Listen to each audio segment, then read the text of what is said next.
жито, в обходах вистраждано все. Я знаю, інші гордовито прапороносець.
Із Америки приїхав наш надійний побратим, познайомтеся із ним. Гей, Марс! В росіян зі сраки дим. Гей, Марс! Ла-ла-ла-ла-ла. Гей, Марс! За ракетою ракету на паскудних ворогів випускає весь наш гнів. Гей, Марс! Робить все без зайвих слів. Гей, Марс! Ла-ла-ла-ла. Гей, Марс! Московити зі снарядами гребуться на складах, коли робить свій бабах. Гей, Марс! Наганяє лютий страх. Гей, Марс! Ла-ла-ла-ла. Гей, Марс! Розробляють окупанти свої плани у штабах, але чути знов бабах. Гей, Марс! Лупить нечисть по зубах. Гей, Марс! Ла-ла-ла-ла. Гей, Марс! Окупанти лиш заповнили склади своїм пальним, як вітається із ним. Гей, Марс! Підіймає чорний дим. Гей, Марс! Ла-ла-ла-ла. Гей, Марс! Не любити московитів і довести нелюбов помагає знов і знов. Гей, Марс! Найточніший орколов. Гей, Марс! Ла-ла-ла-ла. Гей, Марс! Ла-ла-ла-ла. Ла-ла-ла-ла. Ла-ла-ла-ла. Гей, Марс! Ла-ла-ла-ла. Ла-ла-ла-ла. Ла-ла-ла-ла. Гей, Марс!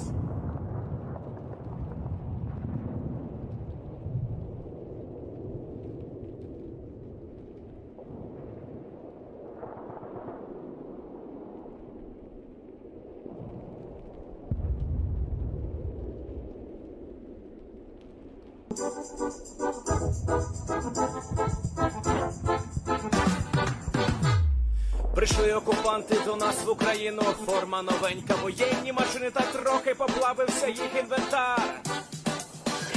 Байрактар, Байрактар. Російські танкісти сховались в кущі, щоб лаптем посьорбати довбані щі, та трохи у чах перегрівся навар. Байрактар. Байрактар. Приперли зі сходу до нас барани для восстановлення великой страны. Найкращий пастух баранячих отар. Байрактар. Байрактар. Їх доводи всяке озброєння, різне, потужні ракети, машини залізні, у нас на всі доводи є коментар. Байрактар. Байрактар. Вони захопити хотіли нас зразу, а ми зачаїли на орків образу з російських бандитів. Робить примар. Байрактар. Байрактар. Російська поліція справи заводить, там пихцю рашистів ніяк не знаходить. Хто винен, що в нашому полі глухар? Байрактар. Байрактар. Веде пропаганду кремлівський урод, слова пропаганди ковтає народ. Тепер нове слово знає цар. Байрактар. Байрактар. Байрактар. Байрактар. Байрактар.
Hello everyone, I'm the Enforcer, and I'm accompanied by Enforcer Matt.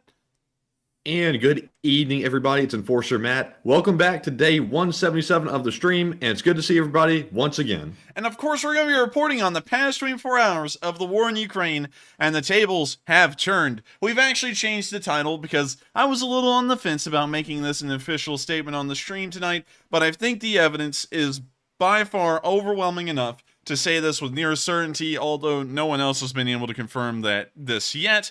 And so I'd have to say, if you ever hear this in the coming weeks, you may have heard it here first.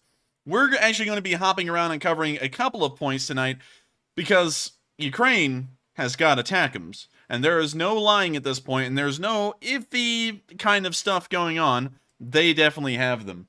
So let me show y'all something here real quick that we noticed on a HIMARS driving down the road in Ukraine today, because it's very important. So let me see right here. Let me check them. Here we go. Here's the little video clip. We're actually going to hop into the location unknowns and check this out. So we can see them driving by, and what you see right there on the back of this HIMARS is a square box. That's kind of odd, though, because a lot of y'all, if y'all are very attentive to what the HIMARS system looks like, usually in place of this, it'll have 6 little tubes in something of a modular box. And if we look at a normal M142 HIMARS, you'll see that. It's usually in every single picture of it if we can see it from the rear. Right here, you can see the 6 individual tubes. But in this specific HIMARS, that is replaced with this box. So what is that box? Well, I did a little bit of looking, and I actually saved the tab with the picture on it, because when I pull this up, you'll see right there that that box heavily resembles the exact same kind of launcher that is used to fire an ATACMS missile.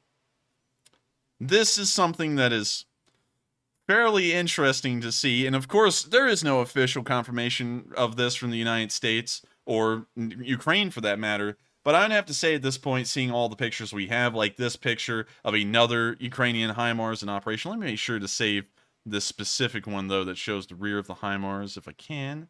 Oh, man, I can't. We'll actually go over here real quick to this one and scroll down a little bit, because I'm sure that same picture pops up somewhere in here. And it doesn't, but y'all still get the picture. Every single HIMARS, you can clearly see the 6 individual tubes. On this one, it is the single one. And in the video, you can see what appears to be the shroud on the back of a box-shaped tube. Also, another thing that's important to notice is that with the ATACMS, there is a small change in shape. Instead of it being a rectangular launching module, I guess you could call it, it's more square. It doesn't really fit the same dimensions, as you can see right there. And so it does match up. And so the Ukrainians are probably never going to say that they officially have these, and the United States is probably never going to officially declare that these missiles were ever sent to Ukraine, for that matter, because the Russians, of course, have made a big stink about the possibility of us even sending them there. So, to kind of put a little bit of historical precedent to this and explain what will most likely happen, here's what is probably going on behind the scenes in the background. The Russian government does know that the Ukrainians have gotten ATACMS and are using them right now.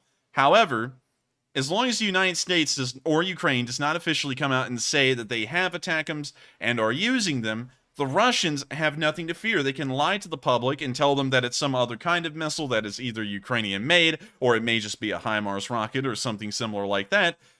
Well, not an ATACMS HIMARS rocket, but another kind of HIMARS rocket. And by and large, they can continue on the war, although they know that these things are certainly in existence, and everything's fine.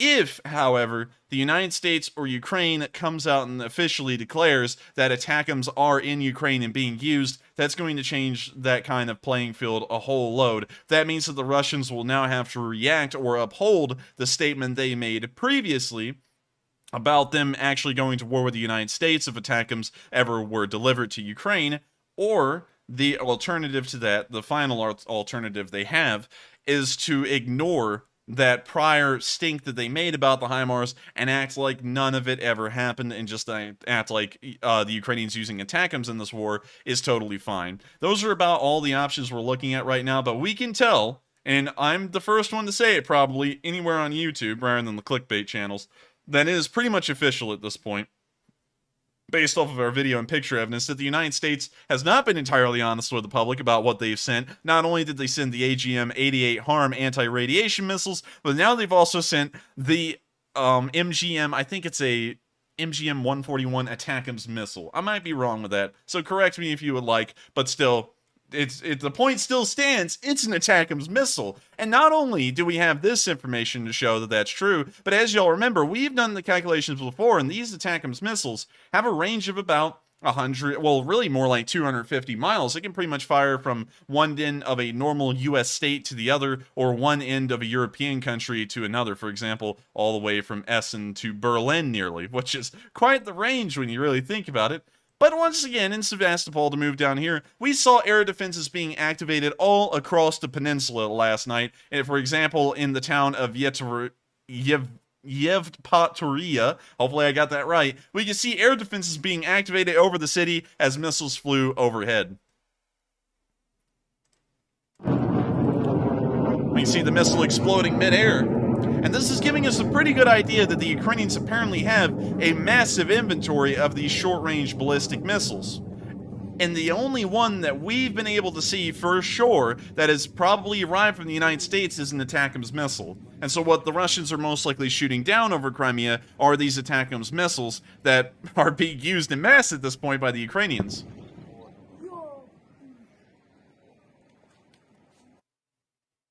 That's the end of this video, but this isn't the only one we've gotten for the day in the peninsula. We've actually gotten two separate perspectives of anti-aircraft defense systems in the city of Sevastopol. And let's measure the distance on this again, because this looks like it came from the actual city center of Sevastopol. From the outskirts of Kherson, Sevastopol is a whole 150 miles away. It is still within range of the Hrem/Grom, which we have heard about before that the Ukrainians apparently have a small number of. But once again, we've seen these things over the past week and a half being fired off like it's party favors. We've seen 6 of them hit the Saki airfield. We've seen a couple of them hit other airfield installations around Crimea, including Dzhankoy. We've seen several of them land at the Belgrade airport and also the small village of Timanovo in Belgrade. And it's become pretty clear at this point that there is a massive amount of these missiles, and once again, when we do the math and the number crunching like we did last night, there is really no way that the Ukrainians could have made enough of these Grom or Hrem missiles, and between when it was introduced to the public and they said they were going to start serial production of those missiles to now, the budget that the Ukrainians had just couldn't accommodate that number of missiles. And so in my opinion, well, not really. Well, it's based off of a lot of fact. I'll preface it with that, but still, it's my opinion. All of these missiles have to be ATACMS. So with that, we're now going to move into Sevastopol, and I'm going to show you my additional evidence, I guess you could say, of the air defenses being active over Crimea, and specifically the key city of Sevastopol port. What you're seeing in this little clip appears to be tracers firing up into the air, most likely from a Pantsir air-to-air defense system, well, surface-to-air defense system, as it tries to shoot down these incoming ATACMS rockets. That's the end of this video, and we also have a second perspective of the exact same thing. So let me flip over to that real quick, and let me show that to y'all, because I'm gotta say, it's the same one, but it's from a different angle, and you can also hear the sound of this AA system firing into the air. So here's the video, and it's a little bit longer. We can hear the quiet snap, crackle, and pops of this air defense system, and it's trying fervently to shoot down whatever's up there in the sky, and I think we all are starting to get a little bit of an idea of what probably is up there.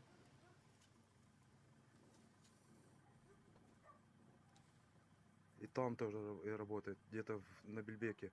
Тоже слышишь? You hear the cameraman talking a little bit. We see the AA system firing off again. Apparently he's not been able to shoot down the target yet.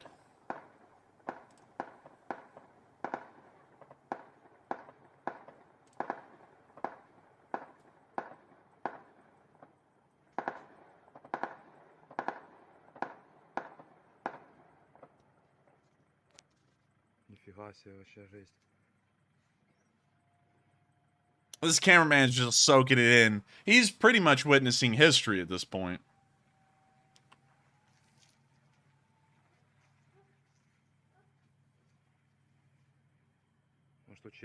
Now you see the silence has enveloped the area, and the realization of the people of Sevastopol is starting to come into play, thinking the Russians are not an invincible beast anymore. We can see now that they are pretty...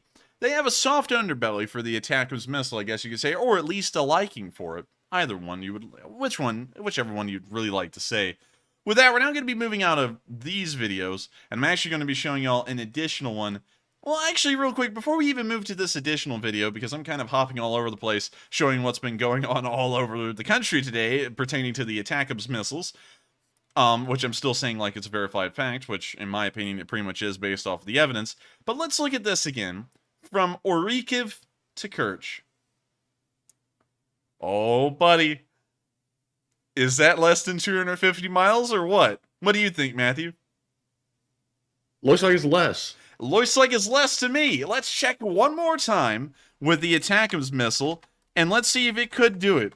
Because I see a lot of people saying the bridge is next, and I've been seeing that in the chat. So its maximum firing range is actually 190 miles. I apparently got that confused with the kilometers.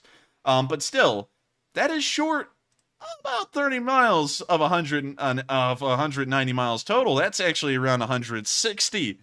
So everyone, let's play a game, a guessing game. What do y'all think is next? Because I think it's probably the Kerch Bridge. It's within range now, and there is no question the Ukrainians definitely have a massive amount of these missiles, and they're only just beginning to show what they're truly capable of. With that, we're now going to be moving up to our last bit of news, speaking about the long-range missiles, well, the short-range missiles that the Ukrainians are using at the town of Timanovo. A Ukrainian drone, unopposed, flew over Russia and to Timanovo to go check out the remnants of the ammunition depot that really doesn't exist anymore after the missile attacks of yesterday. And so here's the video of the damage on an infrared camera. And I gotta say, it looks like the ammunition depot requires some assembly. That's what's left of the ammunition depot, is small little explosions occurring here and there, and a whole bunch of smoldering, charred little white specks of what used to be buildings.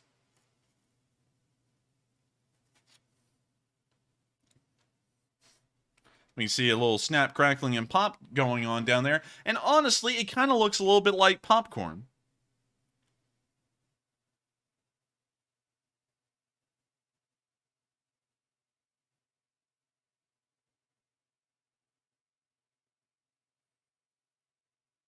We can see them still looking around.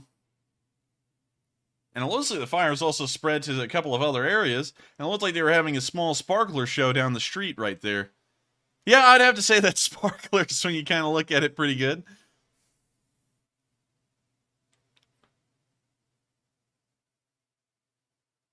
You know, this is pretty interesting to see. It's been probably hours after the attack at this point, and there's still ammunition cooking off and exploding. But one thing that I would have loved to have seen was that explosion at Alchevsk, I believe it was, where those Russians on film were having to run through all the explosions and into buildings and then out of them and into the next one. I would have loved to have seen that from drone footage because that looked insane.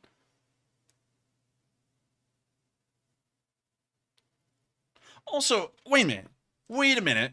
Did y'all see that? These are identifiable structures out here. It looks like it may be a chicken farm. So let's go to Timanovo. And we might just have found exactly where the ammunition depot was near Timanovo. So let's go to Google Maps. Oh, there they are. Wait a minute. Are these chicken farms or are these... Yeah, looks like a chicken farm, yeah. So let's look at that video again. Okay, so there's a little wooded area and what looks like a field. I think this is it. This little area right here looks like the spot. So let's go back and look at that again. There's a little clump of trees, kind of like two small clumps of trees. It was somewhere around here. Exactly right here. The X marks the spot, and that's exactly where that ammunition depot was. And it was actually really close to that town. Like, if we measure that, let's see, how close is it to Basovo? Yeah, it's kind of like midway. So let's take our measuring stick and put it about midway. It was less than a mile from that town, and so everyone in that town probably has busted eardrums after that little missile attack because it looks like it left a lot of charred remains.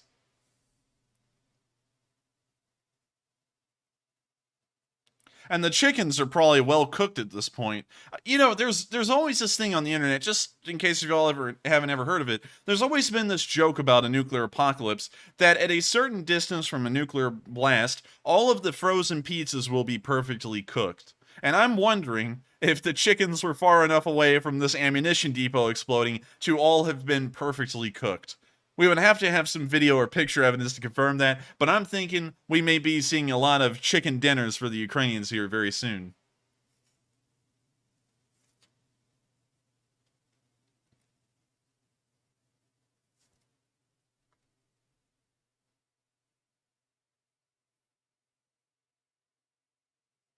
With that, that's the end of the video. And I gotta say, it is wonderful to know that the Ukrainians are starting to use these ATACMS missiles to an unbelievable degree. They are using them like there is no tomorrow. And based off of that, I'm assuming that the supply side of things has been taken care of considerably. Apparently, the United States is sending most likely more than 100 of these to Ukraine at this point in time, and so the Ukrainian HIMARS batteries are able to use them liberally, and the United States has probably also made the allotment where they'll continue to be sent to Ukraine, probably indefinitely until the war ends.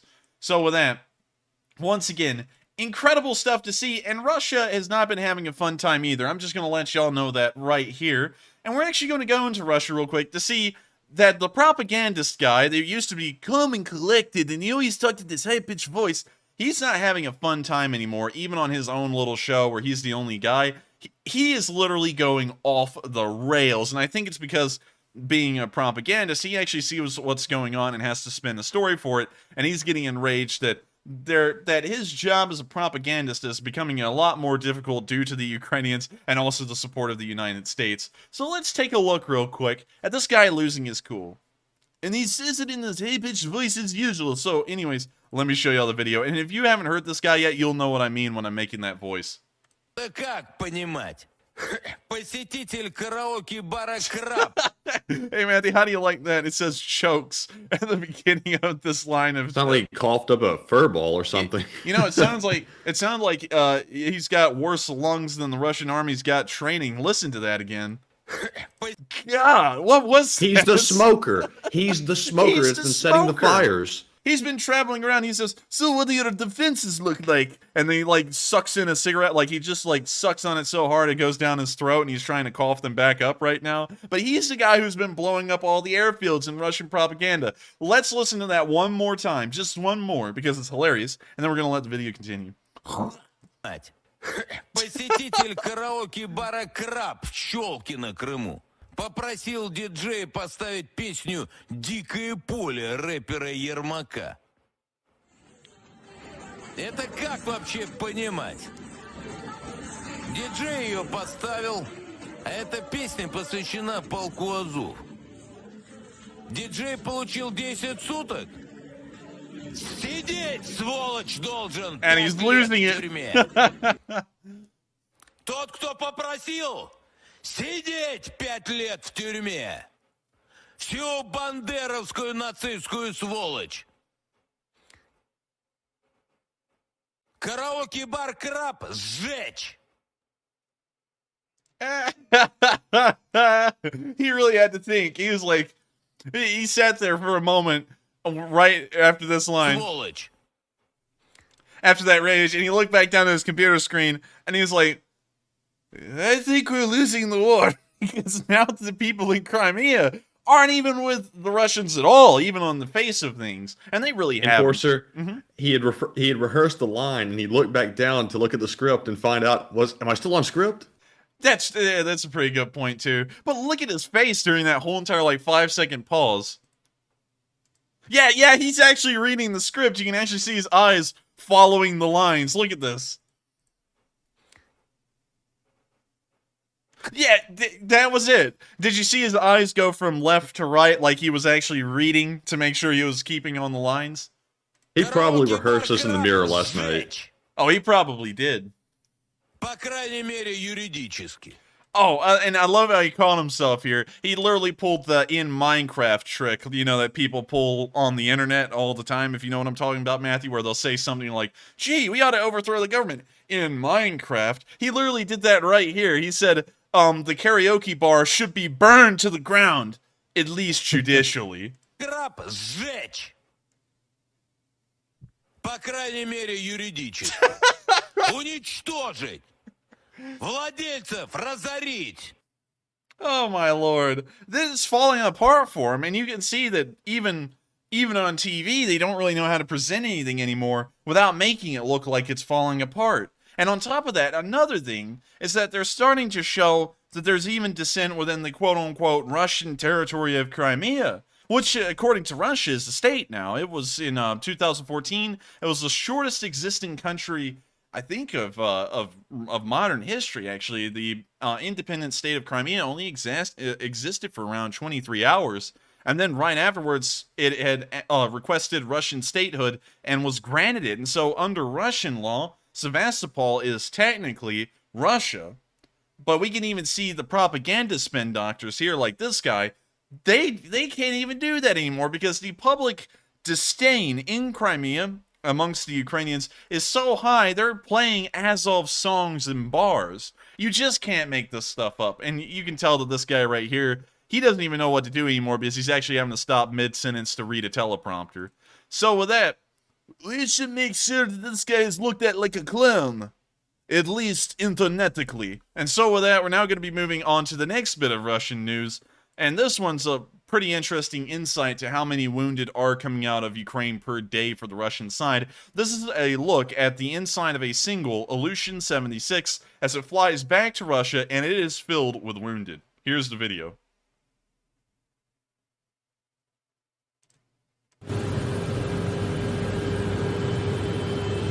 Wounded all over. Let's try and see how deep these I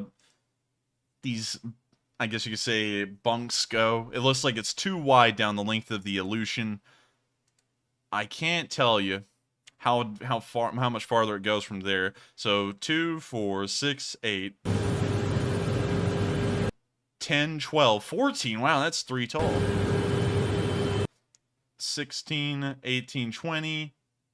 22, 24, 26, 28, 30, 32, around 32 wounded. Once again, the numbers aren't exactly accurate, but golly, 32 wounded in a single plane coming back from Ukraine. And well, I'm assuming that all of these wounded may have been sitting in Ukraine for maybe a couple of days until another air transport could be arranged to fly them back into Russia, but that's a lot of wounded. And it's showing an army that's having an incredibly tough time doing anything, and right now, they aren't even conducting offensives. They haven't done that for, well, major offensives at least, for around a month at this point. So these guys are getting wounded just sitting there and trying to hold the ground that Russia has taken so far. And with that, that's the end of the video, and we're going to move on to our last bit of Russian news. This one, I'm kind of on the fence on, I'll be honest with y'all. I'll let y'all assume what y'all would like and say what you would like about it. But somewhere in Russia today, we saw that a freight train went straight off the tracks and derailed in Russia. Now, the question that was being posed in this caption here is accident or sabotage. And I would lean towards sabotage. It seems like it would be a somewhat considerable assumption to be made. Oh,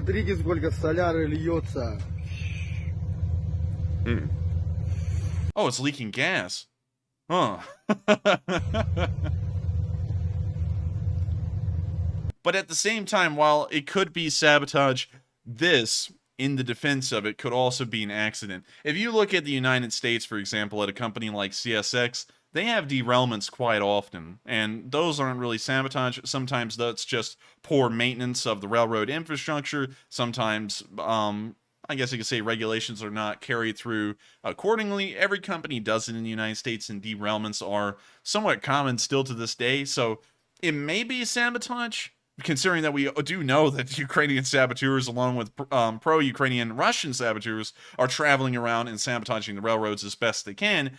It could be sabotage. In this instance, there's a decent likelihood of it. At the same time, or too much vodka. Yeah, it could also be too much vodka, and that may be what's pouring out of the fuel tank right there. So with that, that's the end of this video, and I'll let y'all say what you will like, and if we could run a poll on that, Matthew, that would be pretty cool too. Let's ask them, is it sabotage or not? Yes or no? And let's see what people think. And so with that, we've now covered all of the Russia news and also all of the ATACMS news for the day. And so we're now going to start moving into the Kharkiv area and also our location unknowns. But before we can get there, we have to answer 3 questions from the chat. We don't have to, but of course we love to, and it also allows for questions to be answered and us to recognize people who help us to keep running. And so with that, what do we got, Matthew? All right, folks, and moving into our first question segment of the stream, that poll just went up, so feel free to answer that whenever you are able to.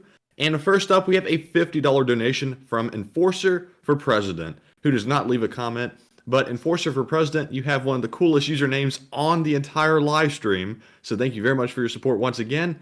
And the Enforcer, as always, would like to add a few words. And I've got to say this, Enforcer for President.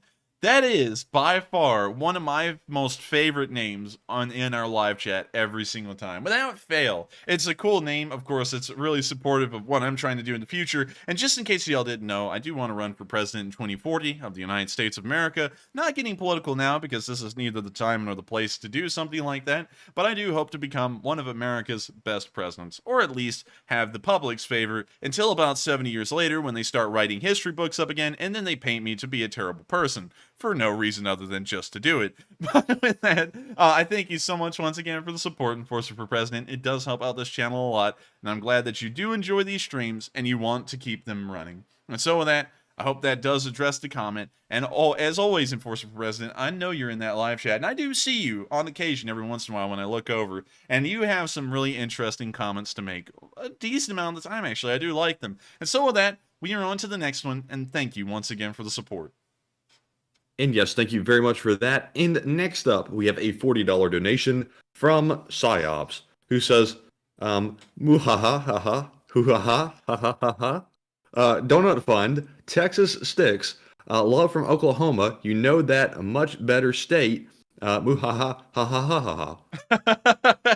I think that was supposed to be read like muhaha or something like that. But I do think it was a really long one. He was expecting you to get out of breath on that. But I do thank you so much for the support, Psyops. And also, you've been around and helping out this channel a lot recently, and I got to thank you a lot for it. Also, just in case y'all don't know, Psyops does dox himself, and of course, I recommend that everyone dox themselves. Not your home address or anything. Don't do that. Please do not listen to me because of that. I just like to know where people are from. So if you say something like Oklahoma or England, or, you know, like Yorkshire, England, or something like that. I do enjoy knowing where all of our Lee Spring Army members are from, because it's just cool to know. It's cool to know who's watching these streams and where y'all are from, because sometimes I'm always like, wow, I wanted to visit there, and it's cool to know someone from there is watching. Anyways, Psyops, you are from Oklahoma, and so we have to drop down in the city of Oklahoma, Oklahoma City. I don't know if it's a nice looking place or not. Never actually looked at it, so let's drop down and take a look. Wow, this is actually a nice town. Wow. Wow, that is nice. And I've heard so many bad things about Oklahoma, being entirely honest. But y'all's downtown looks wonderful, actually. Wow. And now we have everyone in the chat saying where they're from, and that's cool. We saw someone from Toronto. West Sussex, that's cool. Kansas City, Missouri, that's the good side of Kansas. Well, Kansas City. But wow, this is a nice city, I've got to say. I'm actually really impressed. And moving on from that for a second, the OKC Fairgrounds. I've heard of this place before. Have you, Matthew? The what again? The OKC Fairgrounds. Okay, yeah, it sounds familiar for some reason. I can't place it, though. It does sound familiar. Whoa, look, Matthew, look at that. It's a GT40. Wow. That is cool. That is cool. Really cool. Yeah, I like that. I like the livery on it too. Oh, look, they have the wagon teams, Blue Ribbon Farms. Oh, I love horses and wagons and things like that. I don't know why. It's not really attached to like the notions of being a cowboy or anything. I just always thought it was incredibly cool, like the horse teams traveling over the English roads, well, the English highways of the day. That's always something interesting to me. But anyways, wow, they really have a lot of cool stuff here. Is that the... I'm going to say this, and I may sound like an idiot, because this may just be a normal Model A coupe or something similar to it, because I don't know all of the old cars incredibly well. But I feel like that's very similar to the Chitty Chitty Bang Bang car. I might be wrong on that one, though. But man, the OKC... Look, there's another one! Wow. Wow, this place is amazing! I'm actually blown away. We're going to have to take a visit to Oklahoma sometime around. But with that, thank you so much once again for the support, PsyOps. And I got to say, taking a look at Oklahoma City and what the downtown looks like compared to our downtown here in Alabama, that was actually really freaking cool. And so with that, thank you so much once again for the support. I hope that does address the comment. And also, PsyOps has a little bit of a thing against Texans, but if we get someone who is from Texas, we'll drop down on Street View and take a look at one of the major Texan towns like Dallas, Houston, or the smaller of the trio, San Antonio. But with that, thank you so much once again for the support, and it was really cool to actually drop down into Oklahoma City. And so with that, we are now on to the next one. Up next, we have a $40 super chat from Just Lucky, I guess, who says, keep up the good work. Well, thank you so much for the support, Just Lucky, I guess. And I mean, like, I guess you could say, since you're here watching our stream and you're helping us to keep this running, I'm just lucky, I guess. But thank you so much once again for the support. Hope you liked the little joke there. And thank you so much for the kind words that you just thrown in. We appreciate everyone's kind words about our channel and how much y'all appreciate it. We can't address every single one of y'all, but we see it. And we see when y'all say, we love the channel, y'all keep it up, you're doing a great job, and it does mean a lot to us each and every time. And I wish we could sit there and recognize every single one of y'all for that. But then there would be nothing to appreciate because we never get to the news. But I wanted to make sure to make a special note tonight to just thank all of y'all for enjoying this channel, because it means a lot to Matthew and me that we're able to produce news and coverage that is of y'all's liking, and I'm highly honored to know that we've been able to do that for such a long time, and that y'all are still enjoying it to this day. And so with that, thank you to all of y'all once again, and thank you so much for the support and telling us that we're doing a good job, because it really does mean a lot to us. And with that, we are on to the next one, and thank you once again for your kind words. And folks, just real quick, I also want to add in, I know some nights it may seem like we're getting monotonous. We go through and read our super chats and live chats in kind of a structured manner every single night. It's exactly the same. But like the Enforcer said, we really do appreciate the kind comments. Sadly, there are hateful people out there that do send, bad messages to us occasionally. So it's really good to see that people enjoy what we're doing here. And we really do read each and every one of your messages, and we appreciate them very much. So with that being said, we are moving on to, I believe, our last super chat of the segment, which is from Dieter Herfert, who puts in a $22 donation and says, why can't NATO go into Ukraine to stop the Russians to blow up the nuclear power plant? I was reading that the power plant the Russian won't to blow up. Can you reread that one real quick so I can make sure to answer it fairly well? Yes. Dieter said, why can't NATO go into Ukraine to stop the Russians from blowing up nuclear power plant? I was reading that the power plant the Russians won't blow up. Unfortunately, if you're speaking about the United Nations stepping in, the United Nations does not have any enforcing power. If we look, for example, if you type in UN military force, I'll show you all this real quick. The United Nations doesn't have a military. They have something of a peacekeeping division, but that peacekeeping division is made up of foreign nations like the United States, although we rarely ever do peacekeeping anymore. It's usually, I guess you could say, let me think of the best way to say it. Well, there's really no better way to say it. Poorer countries that need the money, because the United Nations peacekeeping operations do pay the contingents that volunteer for UN peacekeeping, and so these countries do make money out of sending these forces to these areas. So the best thing the United Nations could do is send in peacekeeping units like these you can see here in the pictures. All of these guys are wearing the US M1 steel helmets, which I think is pretty cool. They're from Nepal. That's really cool. That's where Gurkhas come from. But anyways, moving on from that, that's really all they could do.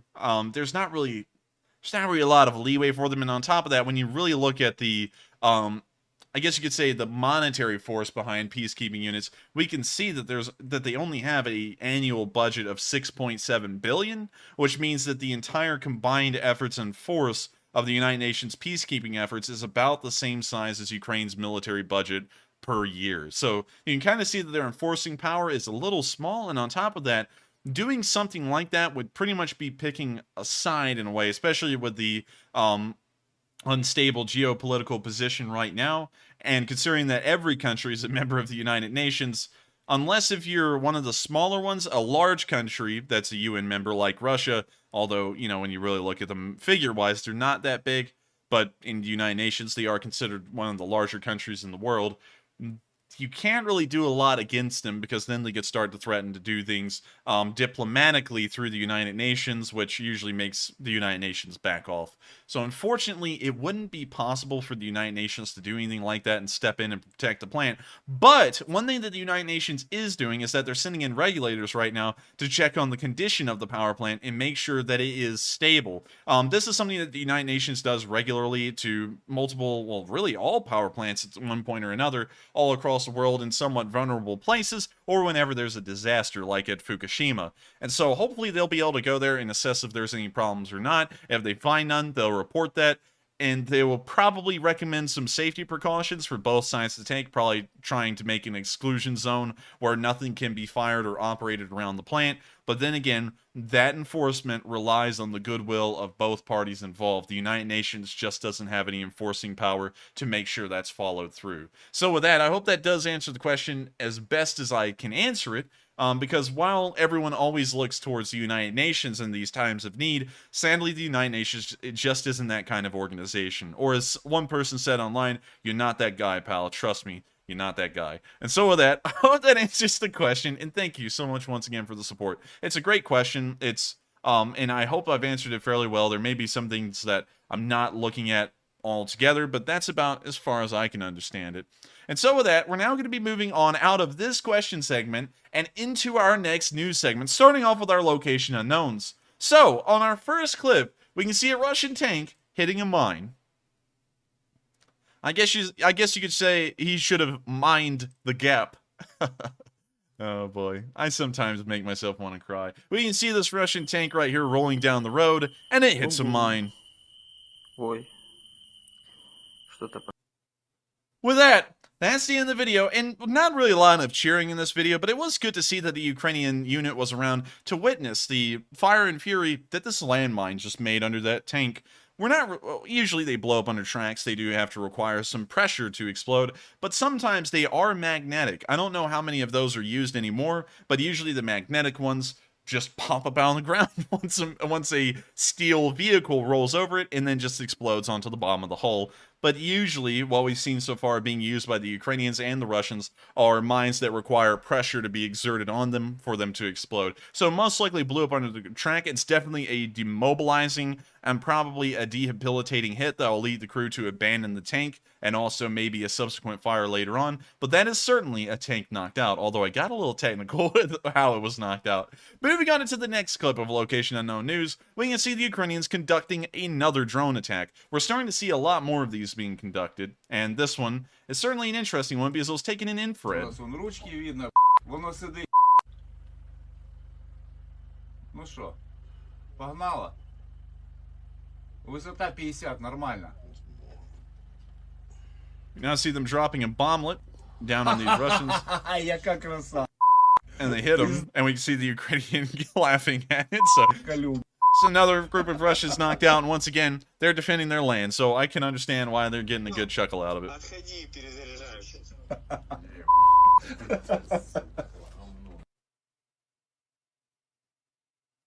Now the drone flies on after wreaking havoc onto a small Russian squad, and it looks like it was actually lining up another group of them here in this tree line. But unfortunately, the video cut out before we could watch that bomblet drop to actually assess how much damage that single drone did to the Russian infantry there.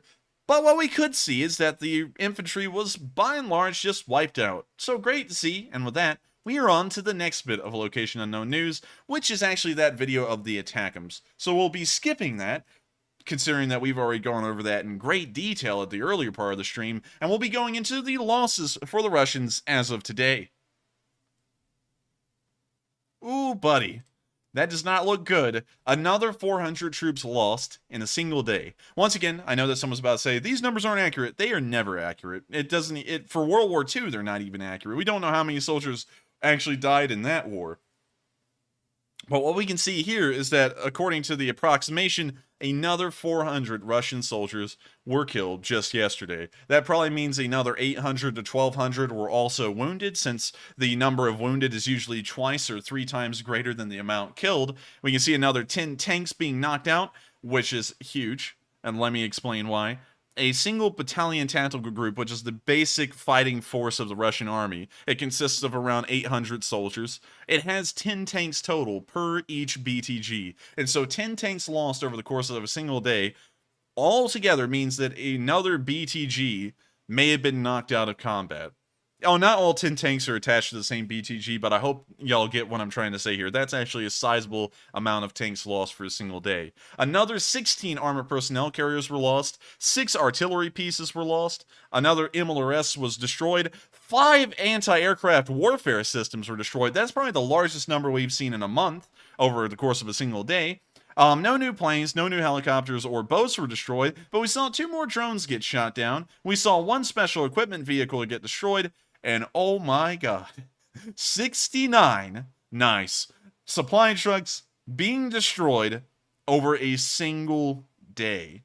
Y'all may remember the math and calculations that we did a long time ago, and that would equal about 2 entire convoys to supply 2 BTGs that were completely empty of supplies, that would need a complete stocking up on fuel, ammunition, food, and every other vital necessity that's needed to keep infantry units and units in general running. And they have lost 2 full-size convoys that could have done something like that just over the last 24 hours. An impressive figure. And I gotta say, the Ukrainians are really prioritizing what should be destroyed here. While tanks and armored personnel carriers and troops are great for the cameras, and of course a great thing to do in a war, destroying those little supply vehicles, which is always just a side note for a lot of people. You know, supplies don't really mean a lot to most people.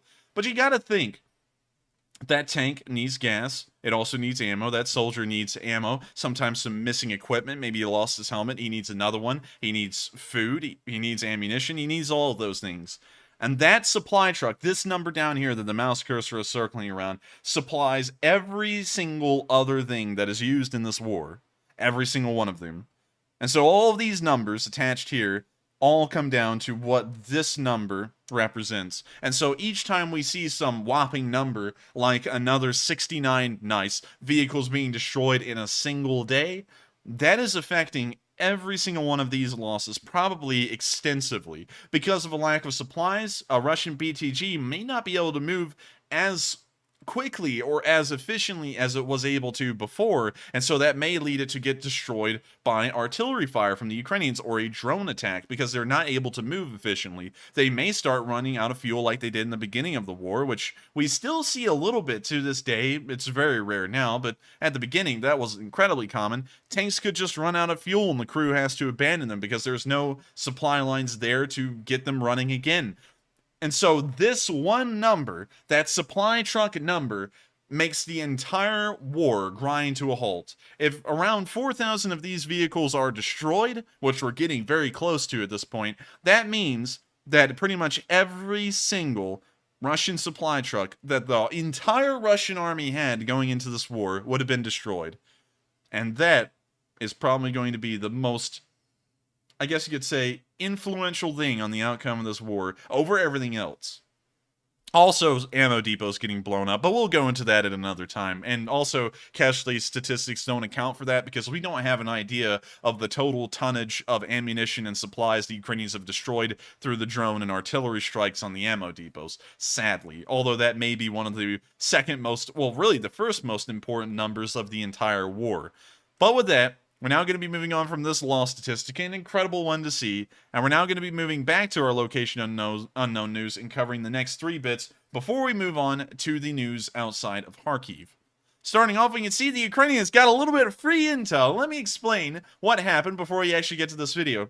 So Russians, being Russians and not having a lot upstairs, they decided to use their own drone to film their base for their own recreation, I suppose. And so they flew it around, they took a look at their base, and then they didn't delete the footage off the drone or upload it elsewhere. And so this drone was flying around across the battlefield, probably for days, with this footage on it, and it finally got taken down by the Ukrainians, and they grabbed it up, and looked through its files and found, lo and behold, an entire complete film of the Russians looking at their own base. We're not sure if this base has been struck by artillery yet, but based off of that story, I'm assuming that it's coming, if it hasn't already happened yet. So here's this video. Also, we have to mute that, sadly. But when you see the Russians here with the drone at their base, all the vehicles clearly marked with Zs. This is a Russian base.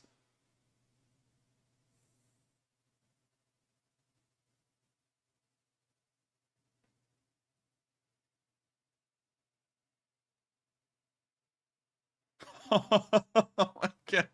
This is just sad to think that, like, there's a drone operator. They're doing what Matthew and me do whenever we fly our drone when we were testing it out months ago. Look, there's us. Oh my gosh. Now they're flying it up into the air, and now they're going to start giving us a good satellite view, pretty much, of what's in the surrounding area.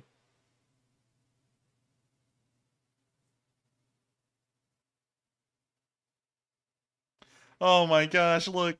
He's like, look, it's right here. It's right here, Vadim. We can see drone. Drone can see us. Very good. Come on, take it up. Take it up a little bit more. Now you can see him walking forward to grab the drone, and sadly, they didn't fly the thing up a little bit more, but we did get a little bit of footage of what that base looked like, and it may have been struck after they got that footage. We're not entirely sure, but I gotta say, we got a good look at Russia's finest right here, and these guys, they don't look smart. So with that, we're gonna be, wait a minute, someone just said Beavis and Butthead, Matthew. This is Beavis and Butthead. It really is. Wait a minute. Well, hopefully I don't get copyrighted for this, but let's pull up Beavis and Butthead and get a side-by-side comparison of the two. Beavis and Butthead image. It is! It's a match! We got a match, everyone. Beavis and Butthead have joined the Russian army. We got the blonde guy, we got the brown hair, we got the blonde guy and the brown hair. I bet you if we listened to this guy after he grabbed the drone, he said, oh, cool. So with that, I love that someone pointed that out. That's why I love the live chat, because you can see some funny stuff like that rolling, and that was incredible. I forgot I forgot who sent it in because it was just a quick glance over, but I thank you so much for saying that. That was the funniest joke. And and unfortunately, the guy wearing the shirt, or not wearing a shirt, really needs to get out more often, because he is just like reflecting like crazy. When a Ukrainian drone looks at that guy, it looks like an ammunition depot has exploded by the amount of light he's reflecting off the ground. But with that, like, oh, my eyes, my eyes. It's like that clip from SpongeBob when the guy took his bag off the top of his head, and the guy was down there going, "My eyes, my eyes." And that's what happens when someone looks at him right there. I mean, like, yeah, that's true. He's almost reflecting everything. But anyways, with that, we're now going to be moving on from that clip and on to our next one, where we can see a Stugna attack. So here's the video of one of those wonderful Stugna attacks. When you see the tank fire, it's still rolling forward. It's now driven off the road. And now we can see them firing at it again.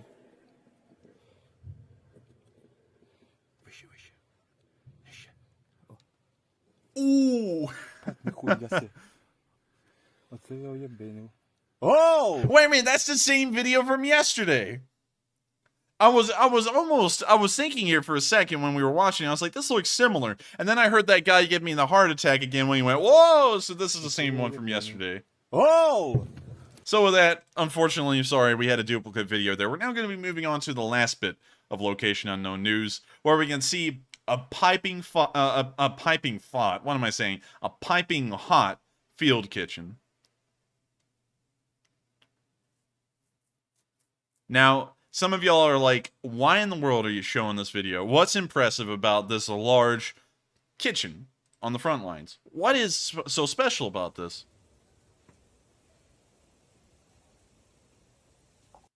Well, let me tell you, this is the morale. When you ask, what boosts morale?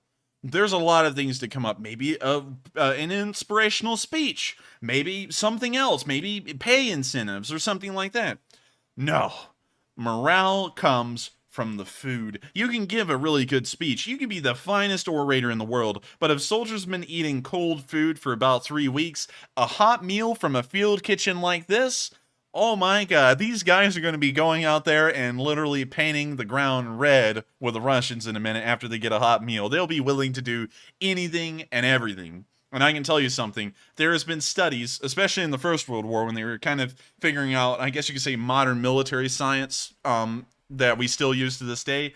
There were studies made that when soldiers in the winter ate nothing but cold food, the cases of shell shock were far higher than in units that were able to eat hot food, which is actually really interesting to look at. And that was not based off of units that were in the rear eating hot food from a field kitchen versus front trench units eating cold food. That was a direct comparison of two frontline units, one getting hot food, one not getting hot food, and you can see how much of an effect it actually had, as I think the attrition rates in the cold food unit was about 30 to 40% higher than it was in the hot food unit. And so you can see how much of a difference this kind of piping hot food can make, and I promise you, all of our veterans in here will tell you that hot food is hot real food is a whole lot better than an MRE. I know some people are about to say that MREs are good. There's a lot of people who have opinions out there, and that's not wrong.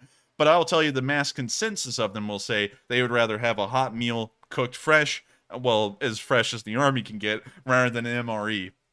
But with that, we're now going to... also, I just saw John Klein say, it makes you feel human again, and morale's spike. And I would have to agree. I haven't been in the military, but based off of all my readings and research that I've done based off of history, hot food really can make or break an entire military, depending on how available it is.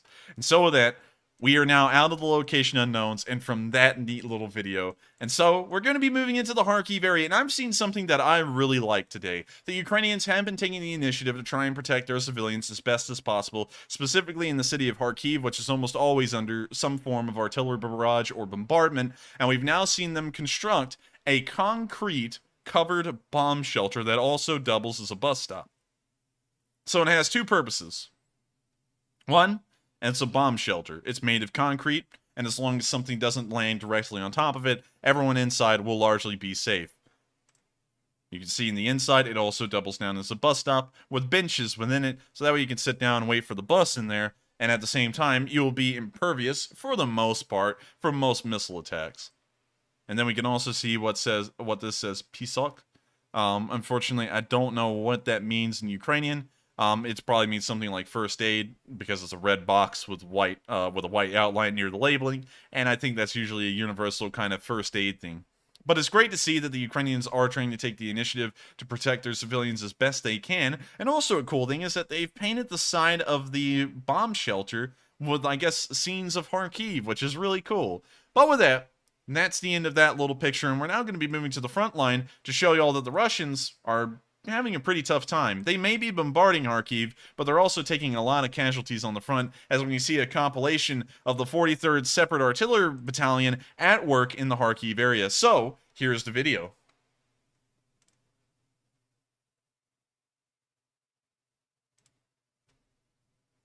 We see them firing off all these Malkas, and it is pretty cool to see them in action.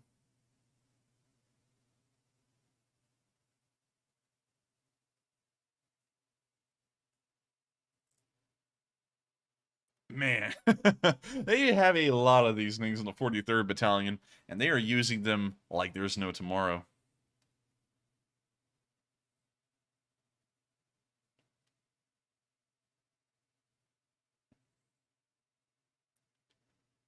Now you see the vehicles and the equipment that was hit by the 43rd Artillery Brigade, and there was a picture in here. I don't know if the 43rd Artillery Brigade has shifted fronts, but that right there is the picture of the infamous bridge where the two whole BTGs near Lysychansk were wiped out in their attempted bridge crossing. That is a historic picture right there, and a historic time that we've kind of forgotten about because the war just keeps on rolling and doesn't allow for the sentimental, but still, that was an impressive time in that battle.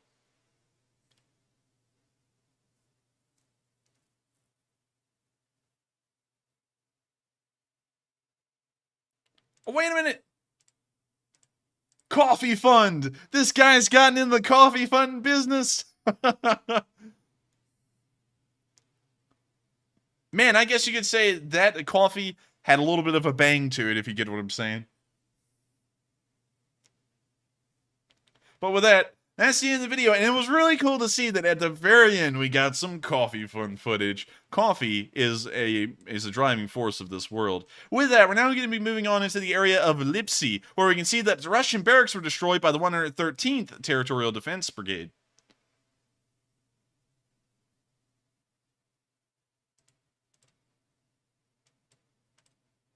And so, here's the video. Oh, wait a minute, there's copyrighted music.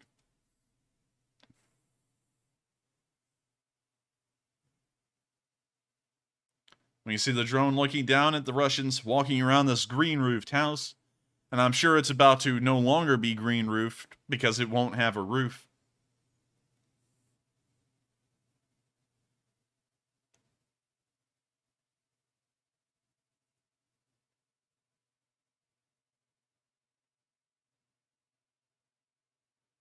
We see the drone still looking down and the house has been hit.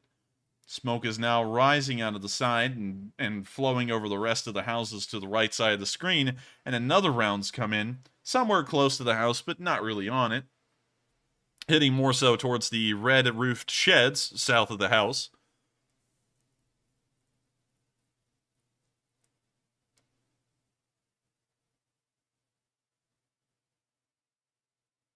And that's the end of the video. Great to see that the 113th, if I'm correct, the 113th TDF is still slamming down the fire in the area and, of course, inflicting casualties on the Russians. Even if the Ukrainians are not able to push the Russians back in this area, one does have to remember, it almost feels these days like this is an offensive war by the Ukrainians, and we're almost waiting every day with bated breath for some kind of Ukrainian counterattack to take ground. But once again, we all have to remember that at this point, the country that has the timer ticking down on it is not really the Ukrainians, it's more so the Russians. The Ukrainians continue to get Western support with brand new Western weapons every single week at this point. Meanwhile, the Russians have been sanctioned into oblivion. They're very rarely getting any new equipment, and if they are, they're having to cannibalize older vehicles to do so. And also, their economy is falling apart, and it's getting worse by the day. And so, looking at that as a direct comparison to the Ukrainians, the Russians have to wrap up this war quickly, and the ball is in their court to do that. The Ukrainians can sit here and continue to whittle down the Russian forces for months, if not years, until the Russians finally decide it's not worth it, and they spent too much time and too much money trying to pursue a endless war. And so, there we have it. And so hopefully the Ukrainians will be able to keep up this kind of front line here and at least hold and hopefully push them back, although that's not a necessity to win this war. And eventually the Russians will probably give up and go into some kind of white peace treaty. So with that, we're now going to be moving out of the Kharkiv area and past the town of Timanovo and down to Izium, which will be the end of this segment of the news, and then we'll be moving into the question segment. So, near Izium today, what do we see? Would anyone like to take a guess? Based off of the title here, it says Russian tank destroyed, but I think that the Russians are getting ready for a birthday in this tank, as we saw a lot of candles get lit, and they're the sparkling kind, the fancy kind that your parents get from the store, and I guess they're about $1.50 a piece. So we can already see that the flashes happened from the explosion, and we can see that the candles have been lit, and it's quite a little explosion.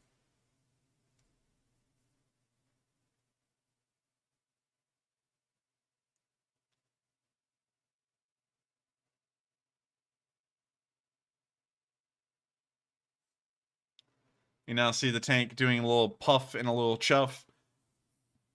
And that was a dead-on hit by artillery.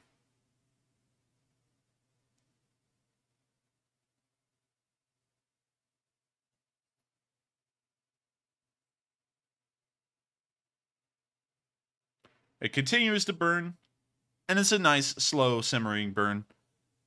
Great. Oh, turret toss! Wait a minute, hang on. That was a legitimate turret toss right there. Jeez, look at that.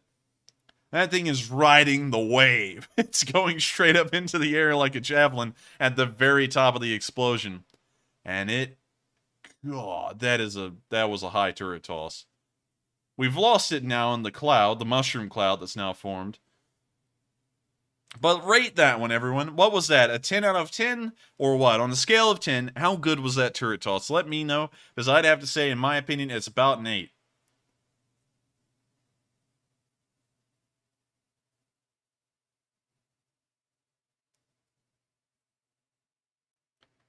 That was impressive. I've never seen a turret toss like that in a long time. And it's great to see that every once in a while the Ukrainians do get lucky and they get to see a turret go fly. And I guess the Ukrainians will win when... well, I don't want to make that joke yet. I'll let y'all fill in the blanks. The Ukrainians will win when blank fly, and boy, does it look like they're flying. In fact, they're soaring. So with that, we're now going to be moving on from this little clip, and I can see that it's coming in. It's nearly a unanimous 10 out of 10. Or at least a 9. A lot of people are saying that that's about one of the best ones we've seen. And so with that, that's the end of that little video. We're now going to be moving down into the rest of the Donetsk area and the southern front before we move on down to Crimea and cover the bit of news that was not attached to the ATACMS, the Snake Island news, because we've gotten news from Snake Island today, and then finally we'll cover the speech from President Zelensky. And so, without further ado, we're going to move into the question segment and also let Matthew talk about the very interesting polls he's running. And so with that, what do we got? All right, folks, so we have one poll prior to the one that I have up currently that we must address, and the question was the train wreck sabotage? 45% said yes, it was sabotage, 42% said maybe, and 13% said no, probably not. So, pretty interesting results. It looks like most of you thought it was sabotage. So, Enforcer, what are your thoughts? I would have to be in the maybe category on this one, actually, because... while it could be sabotage, at the same time, if we pull up CSX news, it's most likely going to say there has been a derailment recently. CSX news.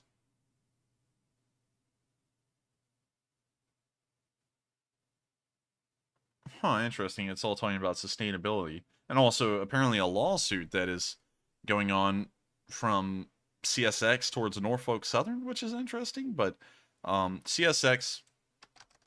let's see if we can get this information. Derailments. Derailment today. Let's see if there's one that happened today. Is this recently? It was published when? It does not say. At approximately 7:05 a.m. today. Wait a minute. I think this is today, actually. Well, you can see that a train had a derailment near Draffin, Kentucky, apparently, with 96 loaded ethanol cars. Eek. But anyways, you can see that derailments do commonly happen on a lot of rail networks. Apparently, CSX had one today. And so while it could have been sabotage, because that is something we've gotten a lot of picture evidence for, it can also just be the normal operations of a railroad, because derailments happen a lot more than people think. And so with that, I hope that answers that poll. And we're now moving on into the next one, if you've got another one. And the next one was, how long have you been watching the Enforcer channel?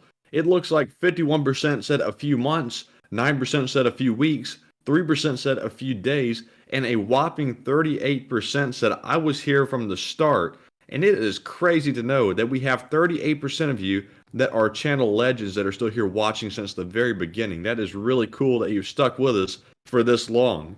So Enforcer, what are your thoughts? That's actually really incredible. And I think... man, that's nuts, actually. Because if you look back at the very beginning, the beginning of this channel, once it reached the public eye, was around day 4. And day 4 was the day we blew up. Every stream before that, it only gotten a few thousand views. On day 4, we went up to 80,000 views in a single night. After that, it just kept growing from there. And oddly enough, like when you actually look at the statistics, we had this massive explosion in the first, I would say, month. And I'll actually try and go back and look at that on my second screen real quick to see if that is the case. Let's see.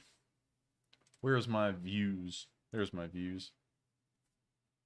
So let me go over the lifetime of the channel. And total. So we had this massive boom at the very beginning, and we got up to, at a peak, 250,000 people watched the stream in a single day on March 14th. And then went down after that, and the streams afterwards have been getting around 60,000 views per day ever since then. We did get a spike. The largest day in viewership ever was actually on July 14th on this channel, but that was because of the short summary videos, which have now been canceled, due to some reasons behind the scenes, really due to burnout, just being entirely honest. But still, it is incredible to know that a lot of y'all have been around since then, because, at some point you would think, maybe people would get tired of it. Maybe we have an entirely new audience of people who are just interested in the war and kind of passing through with how people do serious, since it's been going on for so long. People just kind of come in and come out in attention span with it. But no, a lot of y'all have been around for 177 days, just about. And that's honestly impressive to me. And I thank y'all all so much for enjoying this channel for such a long amount of time, and just supporting Ukraine and us as well. It's honestly crazy to think that 38% of y'all who filled out that questionnaire, well, not really questionnaire, more like a poll, have been here since the start. And I thank you so much for finding this channel to be high enough quality that you can watch this pretty much as a nightly news program. And I'm just blown away. It's honestly really hard to comprehend that. But with that, we're now going to move on from the polls and into the questions. And so with that, what do we got, Matthew? All right, and first up, we have a very generous $100 super chat from Fernando Sanchez, who does not leave a comment. But Fernando, that is very generous of you, and thank you very much for the support. And also, Fernando, I've got to thank you so much for a whopping amount of support. It's crazy to me that people do enjoy this channel that much, and it does mean a lot to us. It's not just helping us to keep running, but it shows how much you support the channel and enjoy it, and that's something that it's unbelievable that you like our channel so much, you like Matthew and me, and you want to keep the thing going. At least I'm assuming all of that and filling in the blanks. You can fill them in for us if you'd like, but I gotta thank you so much once again for just helping us out and helping to keep this thing running. And also, just letting y'all know, we are 2 days away from the next Sunday fundraiser. We have heard that Denis Davidov has tried to reach out to us, and a lot of y'all have been getting in touch with him, and he said our email was not working. And I just want to let y'all know that apparently there was a small glitch there for a little bit where our email address was not working. For some reason, it was not receiving emails. We have fixed that. So if y'all want to go over there and harass Denis Davidov again to have him reach out to us, we may be bringing on a guest star again on an upcoming Sunday. I don't know, but if y'all do a little bit of elbow grease there, reaching out to him again, it might happen. So just letting y'all know. And also, thank you so much once again, Fernando, for the huge amount of support in helping us to keep this thing going. And so with that, we are on to the next one. And thank you once again. And up next, we have a $50 super chat from William Allen, who says, if the Russians blow up the power plant, it would be considered a nuclear attack on Europe as a whole. When considered, that puts the fallout over NATO countries, and would that qualify for an Article 5? And William, that is a very big argument we've had on here before. Enforcer, take it away. NATO about the Zaporizhzhia power plant. I think a member of the House of Commons today in the United Kingdom, although he's not a NATO representative, he declared, in his opinion, and unfortunately I'm going to have to paraphrase this because I don't think I'd be able to find it quick enough. He said today that an attack upon the Zaporizhzhia power plant, in his view, would be viewed as an attack upon NATO, and Article 5 would be declared. I don't know if he's considering the attack itself to be invoking Article 5, although it's not within NATO territory, or if he's making the stipulation that the radiation would have to spread into NATO countries for Article 5 to be invoked. Regardless, we are seeing that there is the sentiment out there that a decent amount of politicians, I'm supposing, are viewing that this nuclear attack may be cause and reason enough to invoke Article 5. And so, excuse me, sorry everyone, the coffee is messing with me. And also had sushi today, which was really weird, just a very rare treat that I got, and it was really good, but it's messing with me right now. Anyways, moving on back to the question, it does seem like that is something that is in play for a lot of people. We did read the NATO charter last night from NATO's website, NATO charter, and just to go back again, because I do think it's important to cite and quote the text itself. There I thought we were in the old interface there. I was like, ew. I was like, that's ugly. So here's Article 5 again, the meatiest article pretty much of the entire charter. And this thing is very short in wordage. So let's read this again. I don't mean to bore y'all if y'all don't like reading, but let's read it again to get the exact wordage and know what it means. And also Article 6 is attached, but we won't read that. The parties agree that an armed attack against one or more of them in Europe or North America shall be considered an attack against them all, and consequently they agree that if such an armed attack occurs, each of them, in exercise of the right of individuals or collective self-defense recognized by Article 51 of the Charter of the United Nations, will assist the party or parties so attacked by taking forthwith, individually and in concert with the rest of the other parties, such action as it deems necessary, including the use of armed force to restore and maintain security of the North Atlantic area. Any such armed attacks and all measures taken as a result thereof shall immediately be reported to the Security Council. Such measures shall be terminated when the Security Council has taken the measures necessary to restore and maintain international peace and security. Now, to read Article 6 real quick to make sure that we have no leeway, we know exactly what it says. For the purpose of Article 5, an armed attack on one or more of the parties is deemed to include an armed attack on the territory of any of the parties in Europe or North America.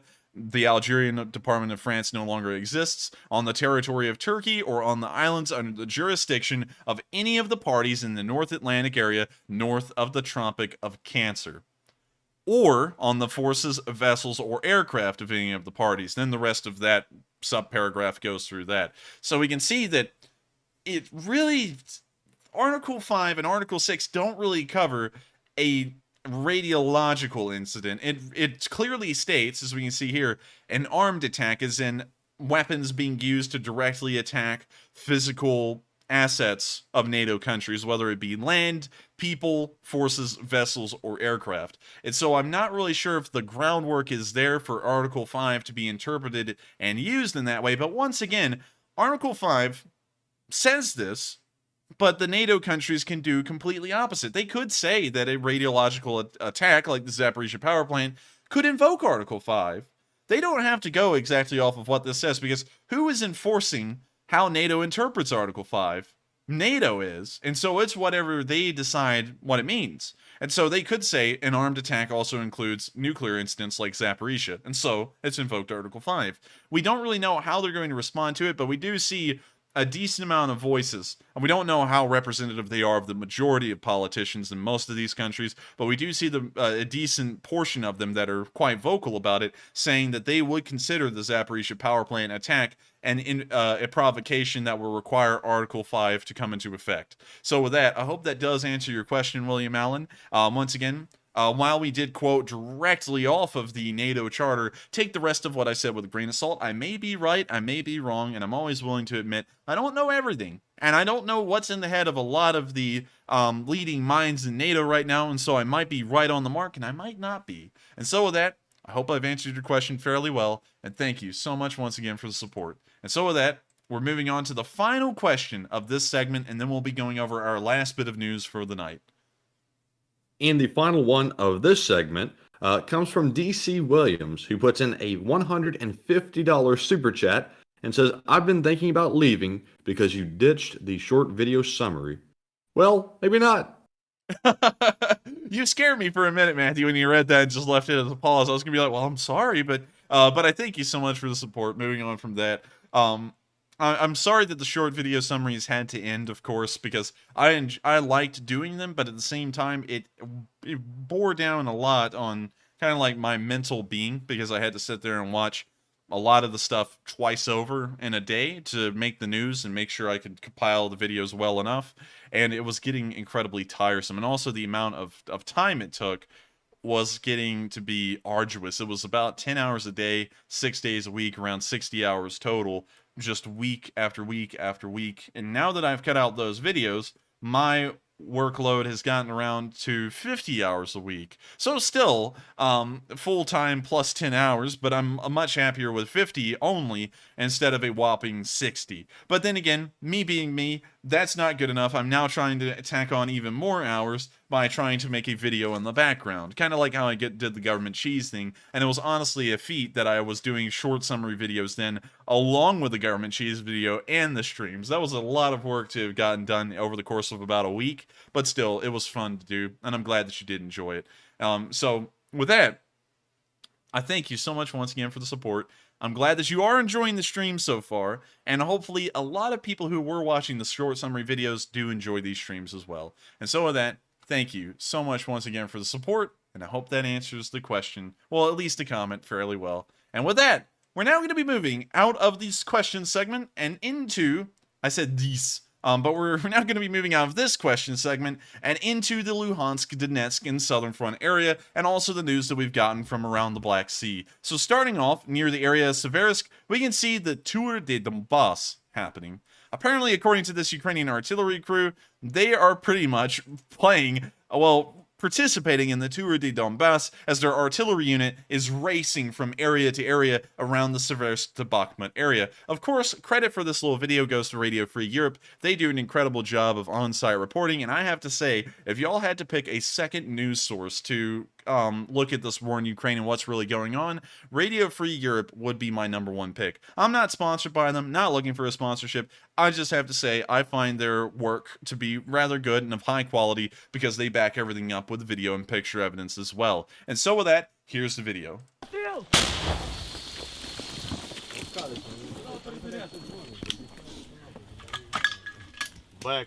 Бекер, один пішов прийом. Ти записав, що було 38? Постріл. Постріл!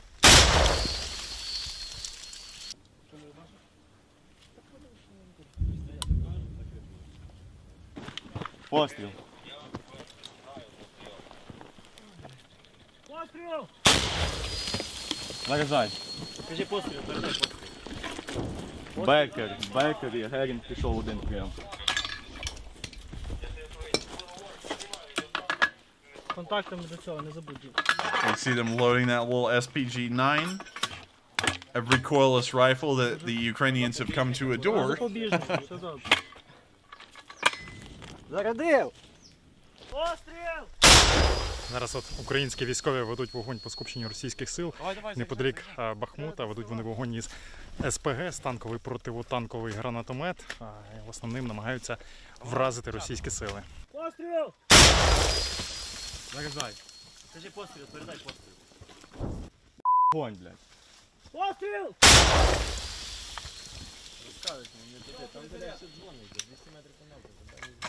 And they always make that little ringing noise. I don't know if you hear that, Matthew, but it sounds like when an explosion happens near you and it starts ringing, but somehow that comes from almost all recoilless rifles. Один пішов прийом. 70, так. 31-70? Все добре. І тепер наводься. Вогонь. Постріл! Як діти в школу. В даному моменті ефективна в тому, що ми знаходимося на достатньо нормальній відстані від противника, це перше. То більш безпечна робота. По-друге, що осколочна ракета дозволяє нормально завдавати ушкодження противнику, нормально наносимо ураження. Зрозумів. Взагалі, яка тут ситуація? Опишіть. Наскільки складно і тут, як правило, працює і як? Ну, яка ситуація? Ситуація стабільно контрольована, скажімо так, тому що хлопці займаються своєю роботою, хлопці свідомо прийшли, знаючи, на що вони йшли, і займаються тією роботою, на якої полягається на них по своїх обов'язках. І нормально, скажімо так, виконують свої обов'язки, свою роботу.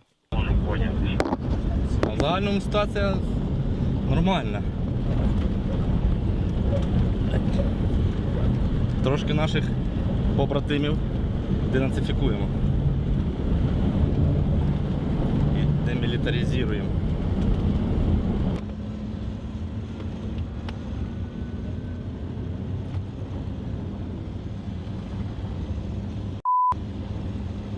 Тур де Франс. Париж-Дакар. Донбас. Тур де Донбас. And now they've coined the term Tour de Donbass.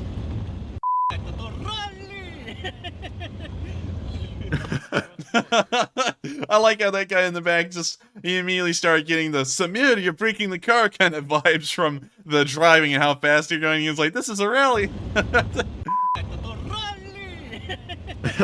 I like the way he said rally too. Sounded Italian. Yeah. And now we can see a little BMP-1. These are really cool, actually. I mean, like, the BMP ones are really dated. They had a lot of problems, but I always found the little 76mm gun they had on them to be pretty neat.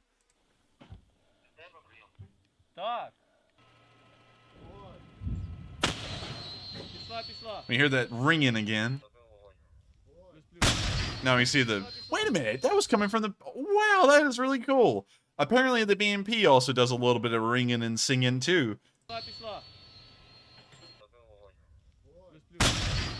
That is interesting. But with that, that's the end of the video, and I just learned something new. And now I can see someone saying, Samir, you are breaking the car! And if y'all wanted to see that, I would probably show that at the end of the stream in the last question segment again, because we've shown it before, but it's still funny. But with that, that's the end of the video, and of course, credit to Radio Free Europe for showing it to us, and also showing that little RPG-9 unit racing around the Donbass at top speed, pretty much, to try and inflict as much fire on the Russians as possible and receive as little as they can in return. Further behind the lines, we saw a Beriev MLRS in action, and so here's the video of that. We've seen this thing before, but it's still a cool one to see.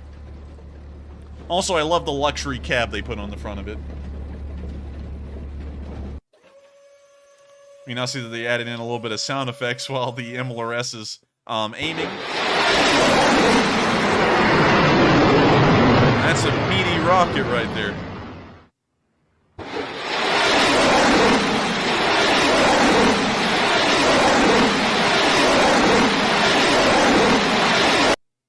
And that's the end of the video, and it's a really cool one to see. The Beriev is not really a marvel for its MLRS system itself. It's more of a marvel because of this cab that's got on the thing. That is luxurious. And if you see the inside of it, it looks like an F-150. And I know that some people are about to be like, Chevy, do or die. And I'm not saying that Ford is better than Chevy or anything. All I'm saying is that the thing's got a nice cab. It's like, I would say it's, and I know a lot of people are going to get flashbacks from this, I would say it's nearly civilian grade in terms of the quality inside of that cab. And the chat is going to go wild. Anyways, with that, that's the end of that little video. And once again, really cool to see the Beriev in action. Moving on out of the Luhansk area, because that's surprisingly all the news we've gotten from there today. It seems like this area of the front may have been dying down as of late, as we haven't gotten any news over yesterday or today from that area showing massive amounts of frontline action. But moving on down towards the area of Orlivka, we did see that some soldiers were hiding from shelling, specifically the Ukrainians. And so here's the video of them looking like they're in the Battle of the Somme and getting shelled by the Russians. Бреник, привет. Такое видео делаем. А так горят наши позиции. You see fires going on all over the place? Да, да. Кроме коров. The smoke from the fires is flowing over their trenches. And that's the end of the video. A really crazy sight to see. Something like that. That's almost like a picture straight out of Verdun. And let's see if we can actually find colorized pictures of Verdun.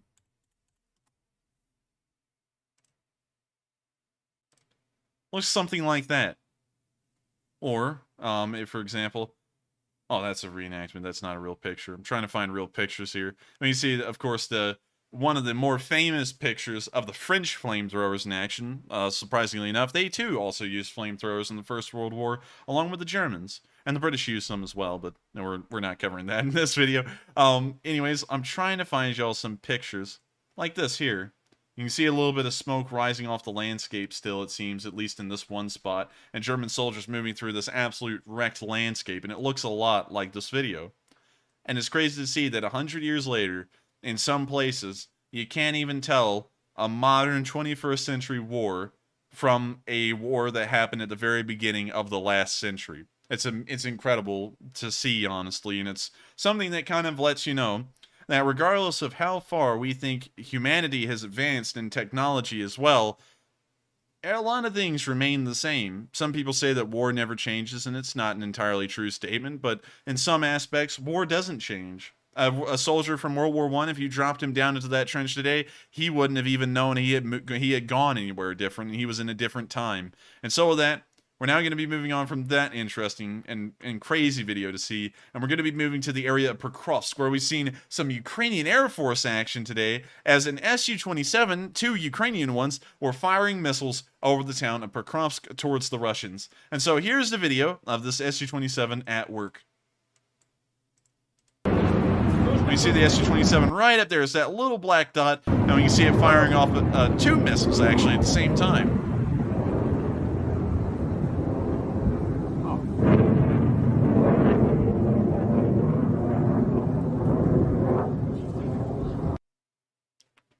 And so with that, that's the end of that video, and it's a really cool one to see. We rarely ever see Ukrainian Air Force aircraft operating at such an altitude, and also it seems in an air-to-air role. So this is rare, and not only is it rare, it's pretty cool.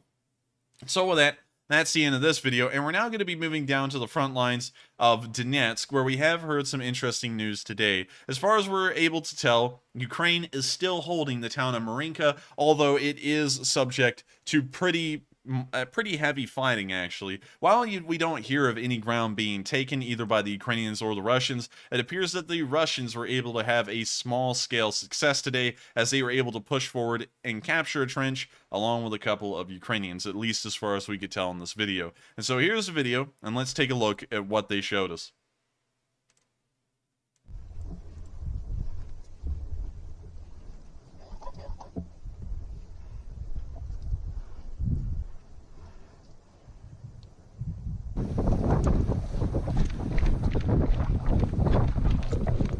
See this guy speed walking through a shallow dug trench.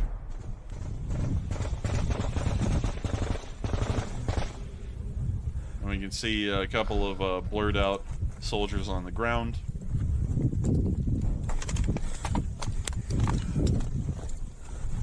We now see that the guy is picking up multiple AKs. And you now see a Ukrainian soldier here that has been captured. Жена звонила. А знаешь что? Потому что в Россию ехать, потому что ваши лепестками город закидали.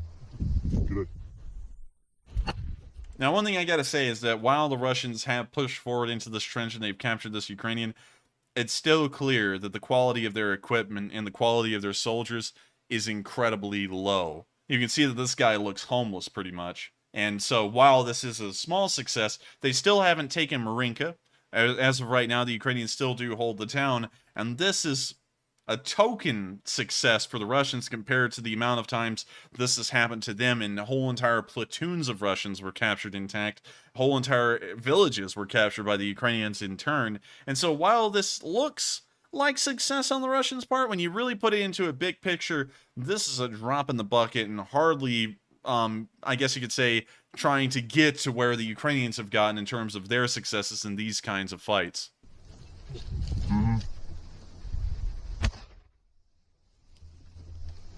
Я его контролю. Сюда, сюда. Вау, вау. You now see him telling one of the Ukrainian soldiers to get on the ground, and now it appears he's searching him for weapons. Я понял. Этого контрольте. Снимай броню. Он контужен. Броню снимай. Точно больше нету вашего. Контрольте его. Не слышу. Ты тот вход контроль. Быстрее.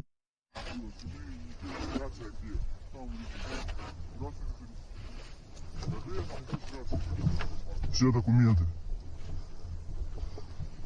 Документы. Документы.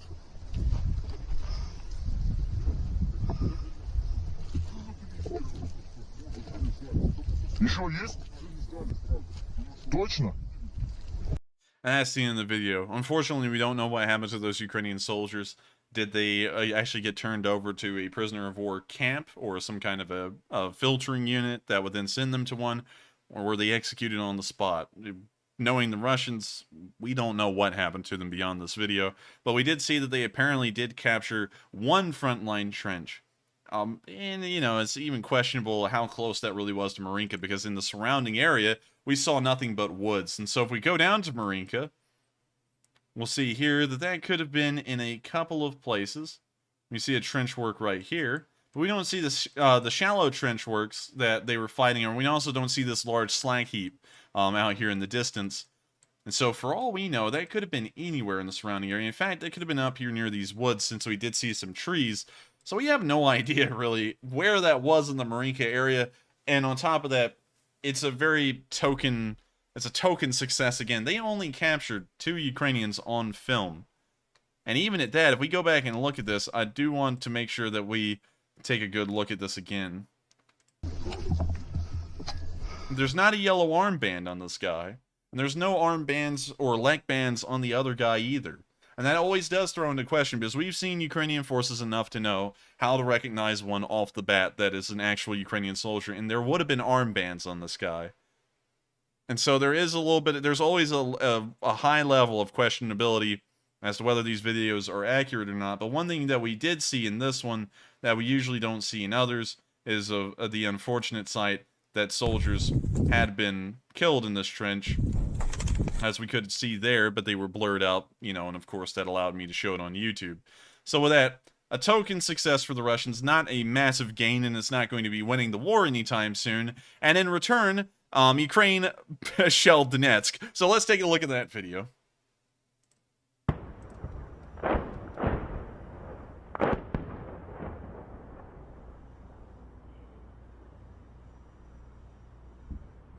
We see MLRS rockets landing into the outskirts of Donetsk, most likely trying to hit military targets. Or an ammunition depot. It could be one or the other.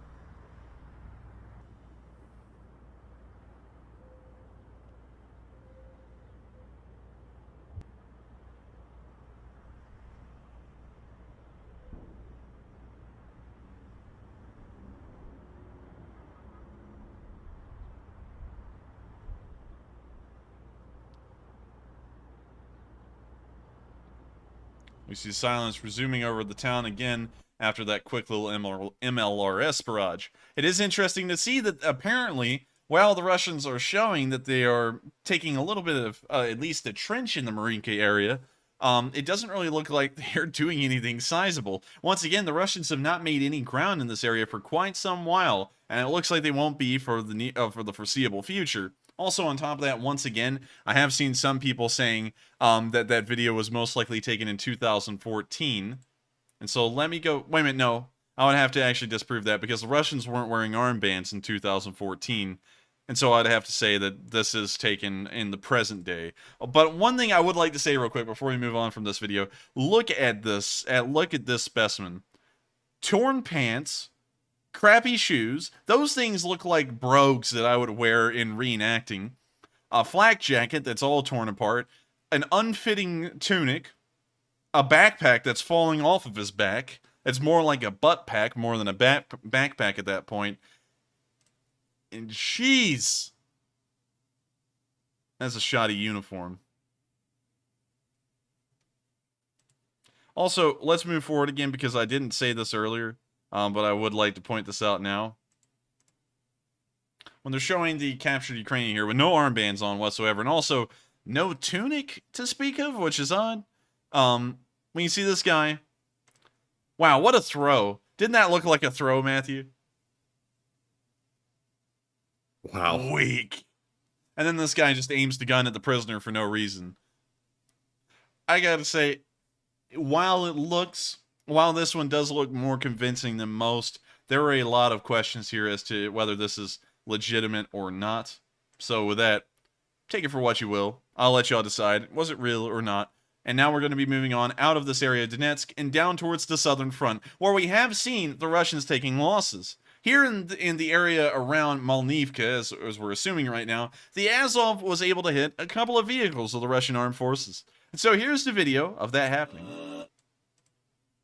We see a Ural right there with a Z clearly marked onto it. And also, we saw a Russian taking a squat. It looks like they're trying to reinforce their unit as fast as possible, and we can see them in the process of making brand new Russian troops. We now see artillery raining down on the area. And now we can see the black smoke of death billowing off of one of the vehicles, letting us know that it was destroyed.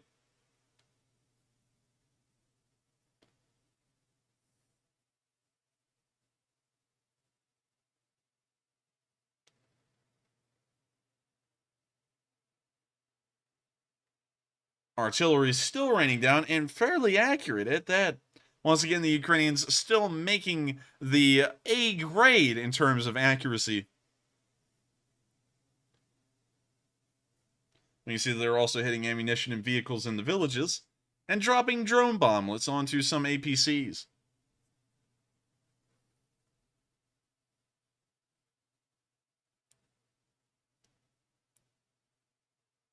Hitting a couple of more houses with the Russians inside. And now we can see a Russian unit taking the fast route back home. Airburst hitting that tree line. Now see a KAMAZ rolling around. Now that garage where that KAMAZ came from is now hit. Actually a couple of times. They make sure to thoroughly clear that one out. And it looks like one Russian apparently went flying out of the building. It wasn't a Russian, it was some kind of debris. But it went flying out of the building like a small rocket.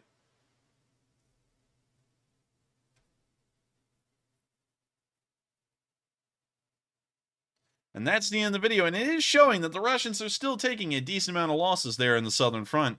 Moving on down to our next bit of news in the town of Polohi, we can see a Ukrainian drone also destroying a Russian truck. And you see it looking down at the truck right there, and of course music playing, and the bomblet falls dead into the canvas of the KAMAZ, knocking the thing out.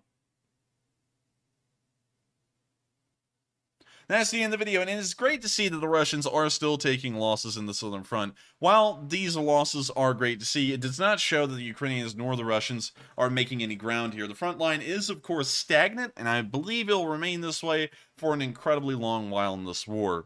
However, that does not stop the Ukrainians from making sure that these units are short on supplies, as they did hit Melitopol today with the HIMARS. And so here's the video of those explosions inside of Melitopol city.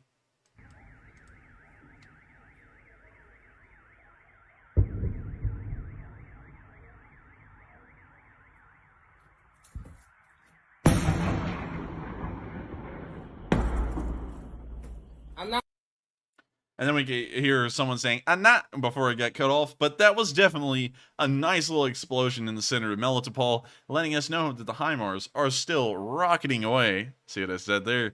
Down there in the southern front, and making sure that those units are devoid of supplies about as best as possible. Moving on from there, and into the Kherson front, we have no news to speak of from the Kherson front. Video evidence from this area is incredibly small, and unfortunately, we had none to report for today. So as far as we know, there was no action to speak of, and the front lines have not changed whatsoever. However, I guess you could say a storm is brewing for the Russians, literally, off the coast of Crimea, as a water spout appeared and was filmed right off the shores of Crimea. So here's the video of that water spout.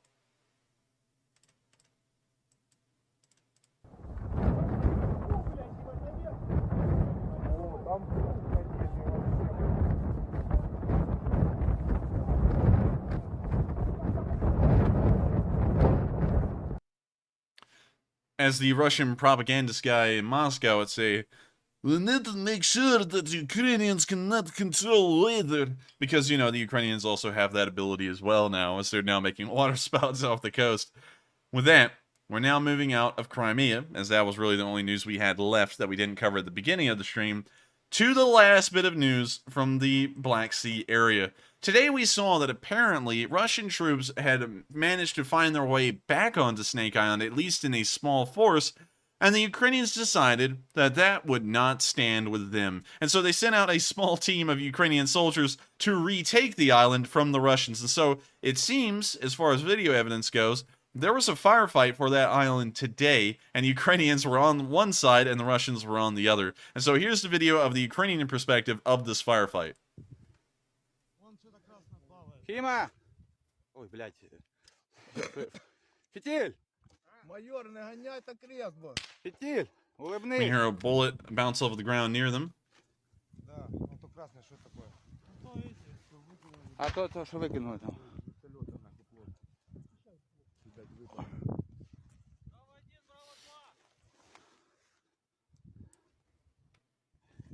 Тебя снимает скрытая камера! Ух ты, блядь!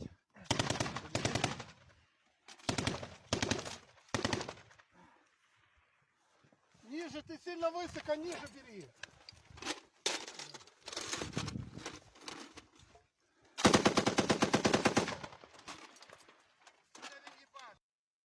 And that's the end of the video, and it is interesting to see that they're fighting over the island as of today.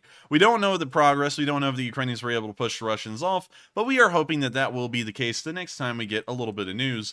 Also, apparently, from what I was able to tell, looking at Snake Island, there apparently was an old temple to Achilles here at one point or another, but I don't think there's a lot of evidence of its existence anymore on this island, but apparently this is where it was. Let's actually see if we can get any evidence of that. Sanctuary of Achilles.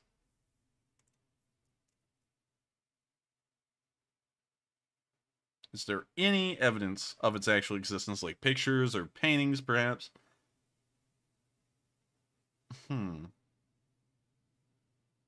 Unfortunately, it looks like there isn't. But it's still pretty cool.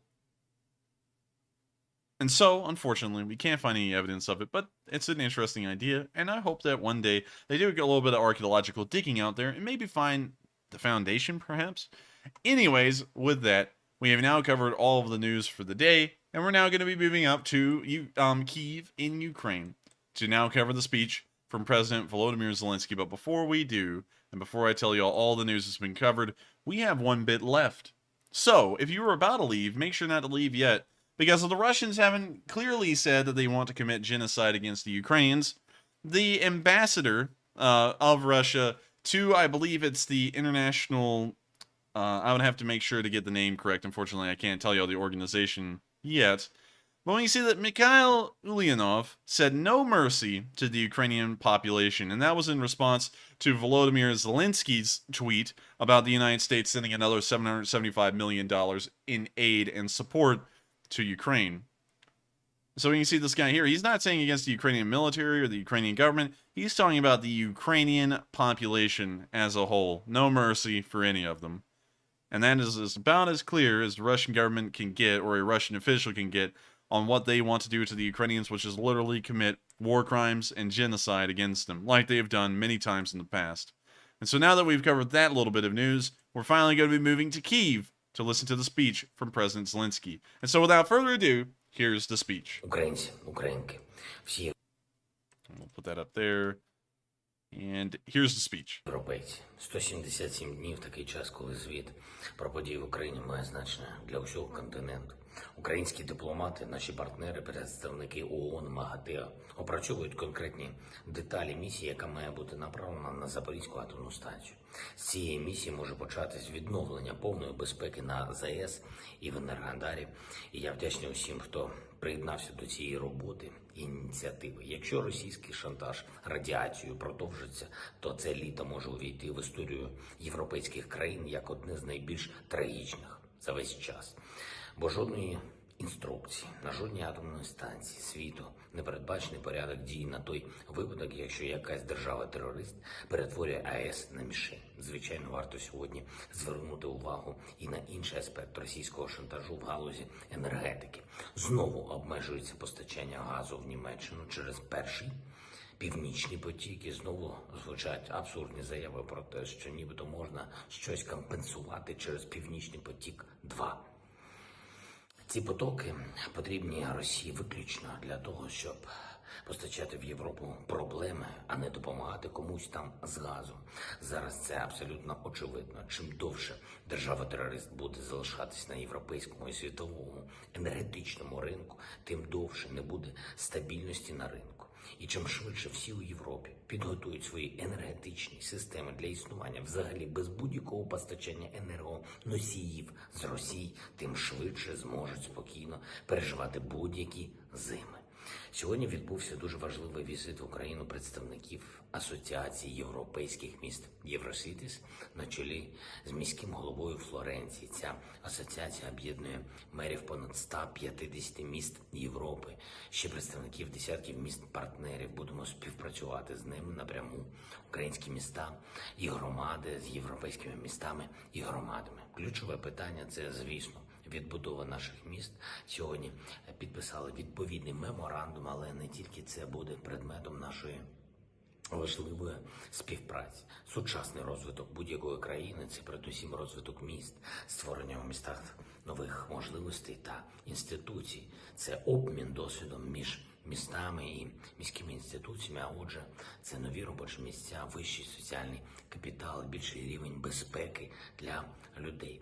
З української сторони суб'єктом відносин з асоціацією європейських міст буде наш Конгрес місцевих та регіональних влад. Я хочу запевнити, що кожне місто нашої держави отримує користь від цього. Ми зацікавлені в сталому розвитку по всій території України, і так буде, без будь-яких винятків. І хочу сьогодні окремо звернутися до мешканців усіх наших міст України, які зазнають постійних жорстоких обстрілів від Росії. Харків, Миколаїв, усі міста Донбасу, Дніпропетровщини, Запорізької області. Всі інші, усі, хто переживає цей постійний жах, знищення життя, руйнацію усього, що дає життю нормальність. Ми не залишимо без відповіді жоден з цих ударів. Ми встановимо особу кожного окупанта, які віддають накази і виконують ці удари по містам. І ми притягнемо до відповідальності у той чи інший спосіб їх усіх. Жоден вбивця не сховається. Обов'язково ми відновимо усе, що терористи намагалися залишити в руїнах. Слово «руїни» ніколи не буде словом про Україну, ніколи не буде словом про наші міста. Це у Росії точно не вийде. Вічна слава усім, хто наближає нашу перемогу. Вічна слава усім, хто воює за нашу прекрасну, міцну Україну, за наш народ. Слава Україні! And with that, that's the end of the speech from President Zelensky, and that rounds out the Day 177 news segment, and that'll begin our question segment, which will last for the rest of the night. If you're here for the news alone, I thank you all so much once again for watching. It has been an absolute pleasure and an honor to be y'all's source of news for 177 days, and I thank you all so much once again for the kind words and comments y'all have made about this channel and how much y'all enjoy our news coverage. And so with that, we're now going to be moving into the questions segment. And so I'm going to let Matthew take over so that way he can guide us through the polls and then into the questions as well. All right, folks, and entering our last question segment of the night. Up first, we do have two polls to address, and the first one was, how do you think military vehicles should be designed? 71% of you said built with purpose and comfort, 20% said solely purpose-built and no extras, and 8% said built to luxury specs with function. So only a mere 8% of you want a Gucci tank, and 71% of you want a, what's a good comparison? A Ford tank or a Chevy tank. And then 20% of you said solely purpose-built, so y'all want just the bare-bones basic type of tank. And I would have to say, if y'all want the bare-bones basic kind of tank, then we need not look further than an actual war production T-34. Interior. Let me see if I can find y'all a picture of one that was made pre or during the war instead of post-war. They don't really exist because they weren't made to last. But, yeah. Nah, that's too luxurious, you see, because they actually put padding on the armrests, and that wouldn't have happened in the Second World War. That's a post-war tank. I don't think I'd be able to find y'all an example of this. We'll take a look at the T-72 interior. Maybe that will give y'all a pretty good idea. T-72 interior. Oh my god. What happened here? That's some damage. I was actually hoping Matthew would be like, oh my god, or something, but he apparently isn't looking up. He's addressing the chat right now. But yes, indeed. But now that I look up and see it, oh my god. Oh my god. But moving on from that, let's see if I can find y'all an interior picture of this. That's the autoloader. It's that kid. He's inside the tank, and when the gun fires, he's like crouched at the bottom of the turret. He's just shoving the rounds into the breech. Anyways, moving on from that, sadly, I can't find y'all a picture of the interior that's good of the T-72. But I'd have to say, honestly, I think it should be made with some creature comforts inside of it, because until you're there actually using the vehicle, yes, it's a war, but still, the people are actually having to operate these vehicles, and so I do think that they have to be built with comfort in mind to some degree, so that way they're not there and just miserable. A little bit of creature comforts and a little bit of extra cost expended on that can help morale, and morale is as important as any other factor in a war. And so with that, I hope that does address the poll in my opinion, and with that, we're on to the next one. And up next, we have the next poll. And the question is, do you think the war is taking a heavy toll on President Zelensky? About 59% of you said yes, physically and mentally. 30% said somewhat, and 11% said no, he appears just fine. Now, for me personally, I would say that it does appear that the war is taking quite a toll on President Zelensky, and that is very unfortunate. However, it is understandable, because if you ever look at before and after photos of U.S. presidents, not during wartime, the stress of the office clearly takes a physical toll on them because they usually come out with gray hair and they can appear physically different. Zelensky is in an extremely stressful situation, much more stressful than any U.S. president would endure. And for him just to have some bags under his eyes, he's actually looking pretty decent, in my opinion. Also, speaking of which, I think that's incredibly important to talk about with the stress of a president in wartime, because I'd like to show you all the absolute stress of one of our presidents. Actually, let me pull this up.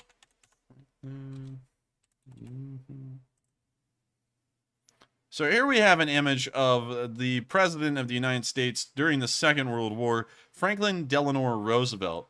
Now, Franklin Roosevelt was around ever since pretty much the very start of the war, since 1941. He was there literally during the whole entire thing. And the war did take a toll on him. He was pretty stressed out throughout the entirety of it. And not only that, he also had his run-in with the occasional, I guess you could say, bad time here and there.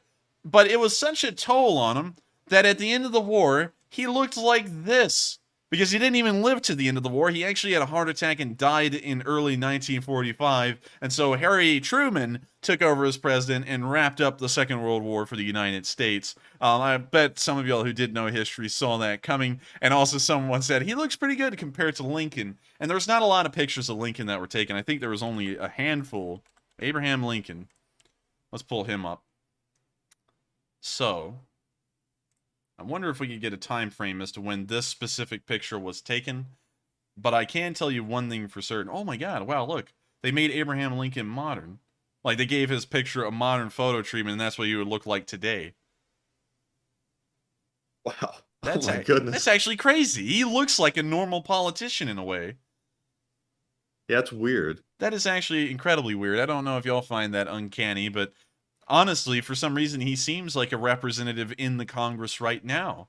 Although he would be the commander-in-chief as well. But at the time, he was also, I believe, a senator at a time for Illinois. But still, that's crazy. Anyways, moving on from that. I can't really tell you when these pictures were taken, but if you look at any illustrations of him before he became president, when he didn't have a beard, a lot of them, although it may just be due to a lack of detail to make the image cheaper to illustrate, they didn't make him look as worn out as he was in these pictures that I'm assuming were taken nearer to the end of the Civil War. And so with that, I hope that kind of addresses that for a second, because I do have to say that wars take a physical and mental toll on everyone involved, not just the soldiers in the war, but also the commanders and leaders as well. And I know that some... And also, Enforcer, real quick, I was just thinking about it. If I were Zelensky, I would honestly be having a very hard time sleeping at night, knowing that the Russians have hit squads out constantly looking for him. It would be tough to go to sleep, to be honest, because you're not sure if you're going to wake up alive. That's true. I could see that, but at the same time, everyone has to deal with that to a degree. Every single president of the United States has to deal with that idea, and that's why the Secret Service is always on guard and always on watch, even after they stop being president. And so I guess once you get in that kind of role, I think it may dissipate, but then again, you just kind of have to ask Zelensky. And at this point right now, I'm sure he would say, it doesn't bother me because it's in the middle of the war, and if they knew that was getting in his head, that could be something the Russians could use against him and make sure to emphasize. So, I mean, like, it could be. I would say out of the two options, I'd say it's probably taking a pretty decent toll on him as well. And so with that, I hope that does address the poll and also give a little bit of a historical instance in a way. And so with that, we are on to the next one. And I saw somebody say, "Wake up alive?" ? And somebody said, "Waking up dead would be so awkward." And I actually have heard somebody say, "You don't want to wake up dead." I'm like, dude, you can't wake up dead. If you're dead, you're not going to wake up. But anyways, Enforcer, was that the last of your comments? And I think that was. And was that our last poll, or are we moving into the questions now? So that is the last poll. So we are now moving into our super chat questions.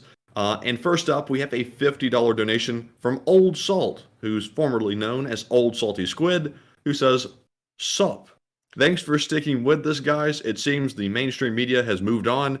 Matt, do you have to get some kind of special permission to fly a drone? I appreciate what both of you do. LSA and Slava Ukraine."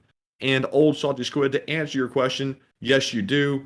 But for legal reasons, I'm not going to get into that on stream at the moment, just so that way I don't say anything out of line or out of order. But yes, to answer your question, it would be a definite yes. But Enforcer, do you have anything you'd like to add? Yes, I would like to say thank you so much for the support and enjoying that we have stuck through with it. We've been doing this every single day, except for Mondays, for 177 days now. And for the first month, it was literally nonstop every day of the week for about a month and a week, I believe.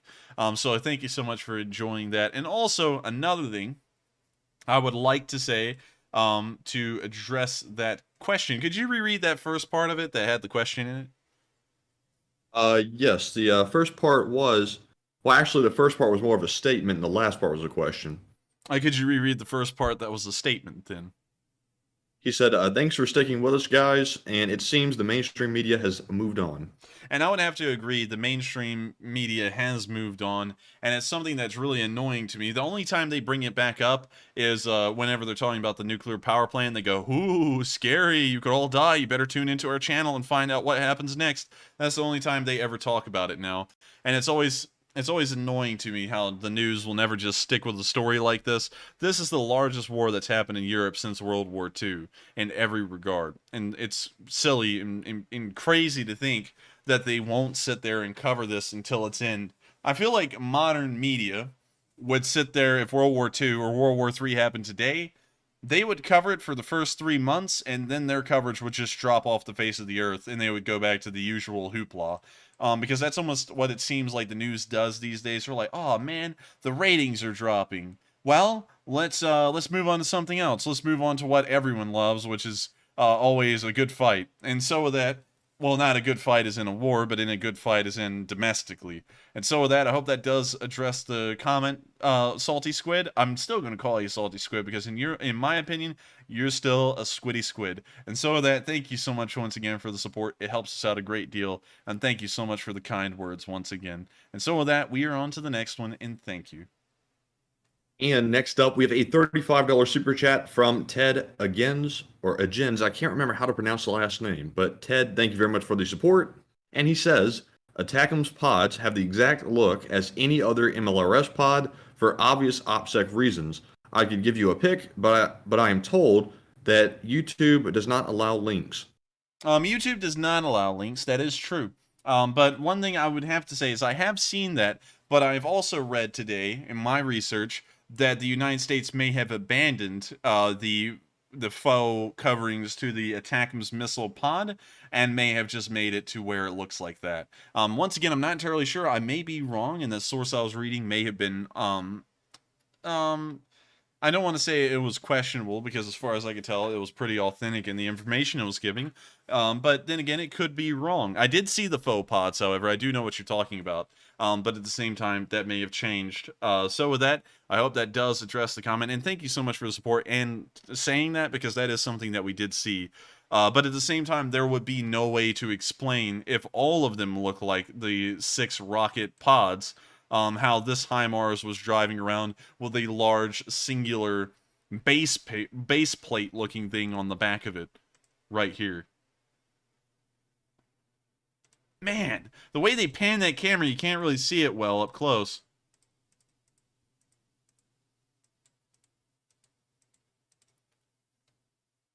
That base plate is like the perfect shape to cover that ATACMS picture we saw earlier. So I'm not entirely sure, but Then again, I could be wrong with that statement. But still, considering the amount of missiles we're seeing flying and the range they're traveling at, it wouldn't be too far of a stretch to say that these HIMARS may be carrying around these ATACMS missiles. And so with that, I hope that addresses the comment. And thank you once again for bringing that up to my attention. And with that, we are on to the next one. And thank you once again for the support.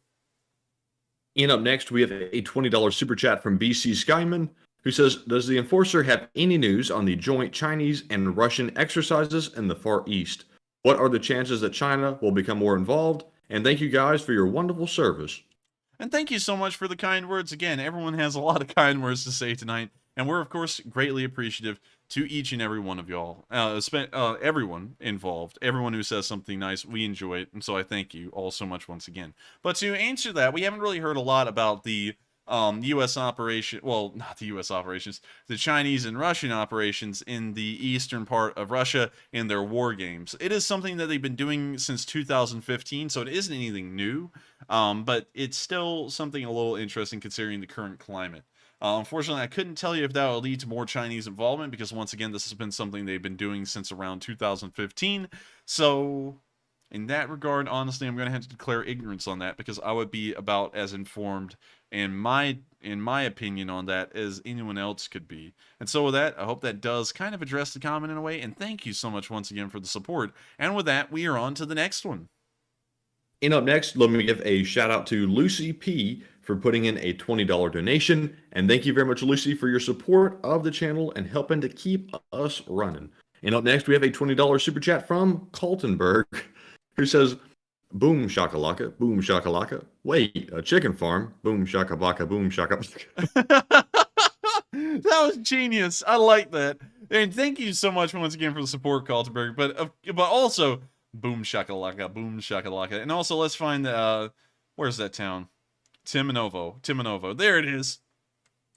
The chicken farm. Boom baka baka, boom baka baka. And so with that, thank you so much once again for the support, Kaltenberg, and thank you so much for being a wonderful sport and also throwing out a joke here and there because I love the jokes. I love the jokes whenever they come from anyone. And so thank you so much once again for the good joke and also the support. And so with that, we are on to the next one, and boom shakalaka, boom shakalaka. And up next, we have a $20 super chat from JK, who says that was supposed to be pulled orc, not pulled chicken. Oh, that's a good one. Sadly, though, I don't think it would have been pulled orc because there's no Jim and Nick's nearby. And you got to have a Jim and Nick's nearby to have pulled orc. I know that some people are about to be saying, you know, like the mom and pop shop barbecues to swear by, to die by. I'll die by so-and-so's barbecue joint. Not going to lie, the mom and pop shops always do barbecue better than the chain restaurants. I can't argue with that. But one thing I do have to say is that I think they are going to be having a little bit of pulled chicken, and I think that Chick-fil-A just found itself a brand new source of perfectly cooked chickens, courtesy of Ukrainian ATACMS. And so with that, I hope that does address the comment, and thank you so much once again for the support, and also the nice little joke. I like that one. And so with that, we're on to the next one. All right, and up next, we have a $20 donation from Compound David, who says, Friday PPP funds... That's pepperoni pineapple pizza with some red hot ATACMS sprinkled on. Enforcer for president. Hey, well, thank you so much for the support and also your vote in the 2040 presidential election. As president of the United States, I hope to make everyone proud, and I hope that everyone has my picture of the gas mask hanging inside of their homes. Does that sound dystopian or what? I'm just playing. I'm just kidding around right now. Y'all will know my policy points when we get closer to the time, so that'll be about 20 years in the future. But thank you so much once again for the support, and also supporting me in my presidential bid. Could you reread the first part that wasn't about me becoming president, Matthew? The first part was about the pepperoni pineapple pizza with some red hot ATACMS sprinkled on. You know, I think it would actually taste pretty good with some ATACMS sprinkled on. It would give a little bit of a needed boom to the flavor, an absolute burst of flavor. And so with that, we are on to the next one, and thank you once again for the support and the cool little joke right there. And up next, we have a $20 super chat from Psyops, who says, doxing myself, just stating facts about the best state, man. Wait a minute. Come on, man. Oh, wait a minute. I was thinking about PSYOPs right there. I was like, wait a minute, what did you say? And then I forgot Oklahoma. And so now that we're at the end of the stream, and you're talking about Oklahoma is the best state, and we know what downtown Oklahoma City looks like, let's go to Dallas first. And let's drop down in downtown Dallas right here, which is called the City Center District. They were very creative with the naming out here in Texas. Wow, is everything nice everywhere else than where we live? Oh, this is a hospital. That'll always look good. Let's go to. But still, though, that's a nice hospital. That's a pretty nice hospital. You've got to be kidding me! I feel like we pulled the short stick on like. I'm not gonna say that because I'm an Alabama person, like do or die, but. Why does everywhere look nicer than where we are? Look at this! What type of store is this? It's like gold and encrusted and everything? What is that? Although to be fair, Enforcer, that's why Alabama is known as one of the poorest states. Yeah. Kind of sad, honestly. Because this is the downtown of Dallas. And if we go to Birmingham, I just want y'all to have a comparison of what our downtown looks like. And I now see a lot of people saying we need to pull up here and there, and we'll pull up Old Town Sacramento in a moment. Here is downtown Birmingham. You put it on one of the nicer streets. Actually, I did, but there's still a lot of graffiti and stuff like that, and you know, I mean, I know where the bad places in town are. If we drop it over here, this is more towards UAB, but. This is kind of what Birmingham looks like all over, in downtown at least. And then there's the outlying areas, you know, your suburbs. Fairfield actually has the highest crime rate of any town in the United States. And let's drop down and see what it looks like. Yeah. And so we're going to be moving out of Birmingham. And now we're going to be going to Old Sacramento, I think is what someone wanted us to look at. So let's see, downtown, midtown, where's uptown? Curtis Park, North Park, Oak Park. Where's Old Town? New Era Park, South Side. Wow, they got like the name of everything you can imagine here. Let me just drop down here. We'll just see what it looks like in the center, since I can't find the Old Town. You have got to be kidding me. This actually looks nice. You know what? That raises the question. A lot of people say bad things about Los Angeles. What does it look like? I guess this will be the downtown area. Probably the nicest part of the city. It's the nicest part in every city. This is not the Los Angeles people have told me about. I don't know about you, Matthew, but this actually looks pretty nice. Well, there are nice areas in each city, but we're probably just not in the area where it really gets bad. Yeah, let's... Central Almeida. Let's drop down in here and let's check this place out real quick.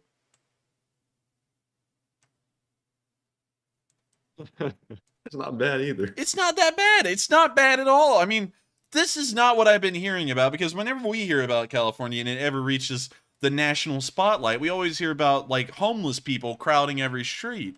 And I know that that's happening somewhere because there's videos that show it. But it doesn't look like it's all over these cities like everyone's made to believe. And here's San Bernardino. Let's drop out here. I mean, like, I've heard some bad things about San Bernardino. Maybe it looks bad. Not that bad. I mean, like, you know, it looks Montgomery-ish, which is, you know, kind of getting down there, but it's not that bad. At least in that area. It may be better in others, but people are saying LA is a bit of a dump. I don't know. I mean, like, when someone said check out Compton. Where is Compton on here? Let me see if I can just read it. There's Compton right here. As we all know, you're straight out of Compton. So let's drop down and take a look at what this looks like. I'm gonna be honest with y'all, for this to be Compton, this isn't that bad. Like, you know, if people are thinking that Compton, you know, honestly, I've just lost a lot of respect for a lot of rappers who act like they're hard because they're from Compton, because this is what we would call a high middle class neighborhood here in Alabama. And so I don't even know what they're talking about anymore. Honestly, they've lost me. Let's just drop down on East Compton Boulevard real quick. And this has almost become enforcer hour as I travel through. Okay, well this does look like Montgomery.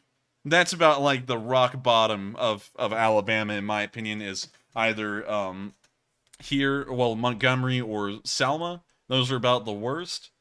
And we can see that this is getting to about Montgomery levels. But still, if that's considered bad, then anyone coming from Alabama is hardcore, I guess. So with that, we're now going to be moving on to the next one. And so, yeah, we're just going to move on to the next question. And next up, we have a $20 super chat from Vadim Rosenberg, who says, "Awesome song, Bayraktar, in the opening trailer. Can you please provide me with the link, or at least who is that?" Let's see, the Bayraktar song. He's asking for the link to that. Yes, and that would be the remix. The Bayraktar remix. I sadly cannot get you the Bayraktar remix. We just play the normal version in here, and then we pull up the Bayraktar song. Bayraktar. Oh, it's not pulling up. Bayraktar. It's this one right here. And I just take them, you know, as long as they don't have a copyright, and I throw them in as music to play. And so if you pull up Bayraktar, it actually just pulls it up as the first thing on the search result. So I hope that helps you to find it. We unfortunately can't drop links down in the chat, but still, there you have it. And so with that, thank you so much once again for the support. I hope that does address the comment, and we are on to the next one. And up next, we have a $30 super chat from Ed Roycer, who says, "Best source of honest news about the war anywhere. You have my eternal gratitude." And thank you so much, Ed, for the those are incredibly kind words. Probably one of the kinder ones. Eternal gratitude is pretty high up on the tier of gratitude. And so thank you so much for enjoying our news coverage. And thank you for helping us to keep this thing running. But honestly, the kind words are overshadowing the support right now, because that was pretty high praise right there. And so thank you so much once again for that kind comment. And with that, we are on to the next one. And thank you once again for the support. All right, folks, and just a quick heads up. We do have about 60 more super chats to get to. And Really? yes, you heard correctly, 60 more super chats. We've had a tremendous amount of support tonight, and we appreciate everybody for helping to keep the channel running, like we say all the time. So, to jump right in to our 60 more super chats, we have a $20 donation from Arminius, who does not leave a comment, but thank you very much, Arminius, for your support. And up next, we have a $20 donation from Darth Fred, who says, "I gave up coffee years ago. This is for iced tea. It's a little better for hydration. What, in your opinion, is the overall kill ratio the Ukrainians have achieved?"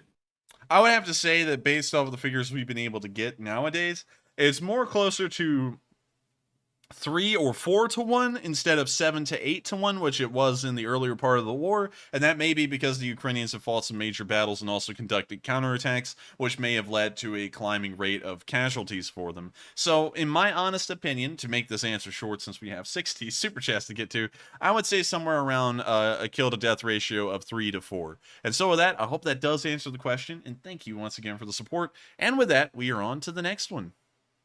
And up next, we have a $20 super chat from Captain Chris 1220, who says, "I was here from the start, and yeah!"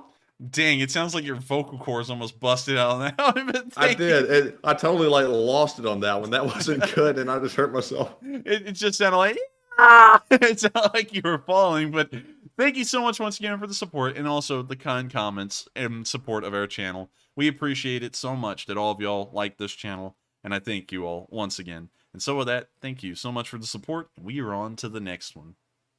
And up next, we have a $20 super chat from John Boyer, who says, "I can remember when the enforcer looked up leaf springs. He owns his stuff. Ukraine will triumph over Russia. It's just a matter of time. Russian army has no will to fight, and President Zelensky rocks. Slava Ukraine." Slava Ukraini. And thank you so much once again for the support and the kind words. You've been around since the dawn of time if you're around to see the founding of the Leaf Spring Army. And I've got to thank you so much for the support and also all the kind words that you've given to this channel and also Ukraine as well. It does mean a lot to me, and of course it means a lot to Ukrainians who may be watching to know that the whole entire world stands with them, and especially the thousands of people who are the members of the Leaf Spring Army. And so with that, we are on to the next one, and thank you so much once again for the support. And I also like to laugh at one thing real quick that one person said in the chat, Mark P, more news, less talking. And I don't think he understands we are in the question segment now, so that's literally the whole thing that we do for the rest of the night, which didn't make a lot of sense. But with that, we're on to the next one. And up next, we have a $20 super chat from Leaf Spring Army, who says, thank you, gentlemen, and keep up the great coverage. It's great to see Ukraine winning. And thank you so much for the support and the kind words again. And it is great to see that the Ukrainians are winning. They are holding the front line, and they are regaining a little bit of ground here and there, village by village, which I consider at this point winning. If the Russians are not able to achieve their original goals, which they have not over 7 months, then I consider that losing. And so with that, thank you so much once again for the support and also the kind words. And so with that, we are on to the next one, and thank you once again. And up next, we have a $20 super chat from Ed Royster once again, and thank you very much for your continued support of the channel. And let's see here, lost my place. Let me get back to where I was. But thanks once again, Ed, for your support. And up next, we have a $20 donation from W, who says, how many ammo depots have already been destroyed? And thank you for your great work. You and your brother are super awesome. And thank you very much for the kind words. And thank you so much for calling us super awesome. I'd like to think I'm actually just nice, but super awesome is a pretty high praise, and I'll take it. And also to answer that question, we don't have an exact number of ammo depots destroyed, but I would assume it's getting close to around 100 at this point, if not more. In fact, I would say it's probably well over 100 at this point, because sometimes we see 7 of them destroyed in a single day, and usually at least 2 to 3 a day at this point. And so, honestly, I'd say it's probably around 200 to 300 if I was to take a rough estimate at it. And so with that, I thank you so much once again for the support. I hope we were able to answer that question fairly well. And with that, we are on to the next one. And up next, we have a $20 super chat from Ted Agens again, who says, another possibility is that it is a PRSM missile. It is rumored to have a backplate like this. Through online pics, it show a false 6-pack cover as well. Again, I could give you link if I knew how. Well, I thank you for the support, and I do thank you for also stating that as well. And yeah, and that may be true. That may be true that all of them have the faux coverings on every single one of the launchers. And we will try and look into that a little bit more. But once again, it does seem like right now we have a match. And so until we are able to corroborate enough information to overturn that, we are going to say for now that that was a HIMARS carrying an ATACMS missile. But I do thank you very much for providing that information once again. And we will be looking into that to make sure that the statement on that is accurate. And so with that, thank you so much once again for the support. I hope that does address the comment. We are on to the next one. And up next, we have a $20 super chat once more from Psyops, who says, get that terrible state out of here. My eyes, they burn. Ah! My eyes! My eyes! And okay, well, I'll just show it one more time. And then Psyops is like, my eyes!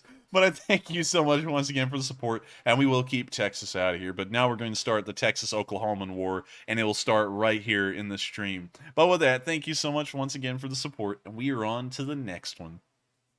And up next, a big shout out to Arminius for putting in a $20 donation. And thank you very much, Arminius, for your support of the channel.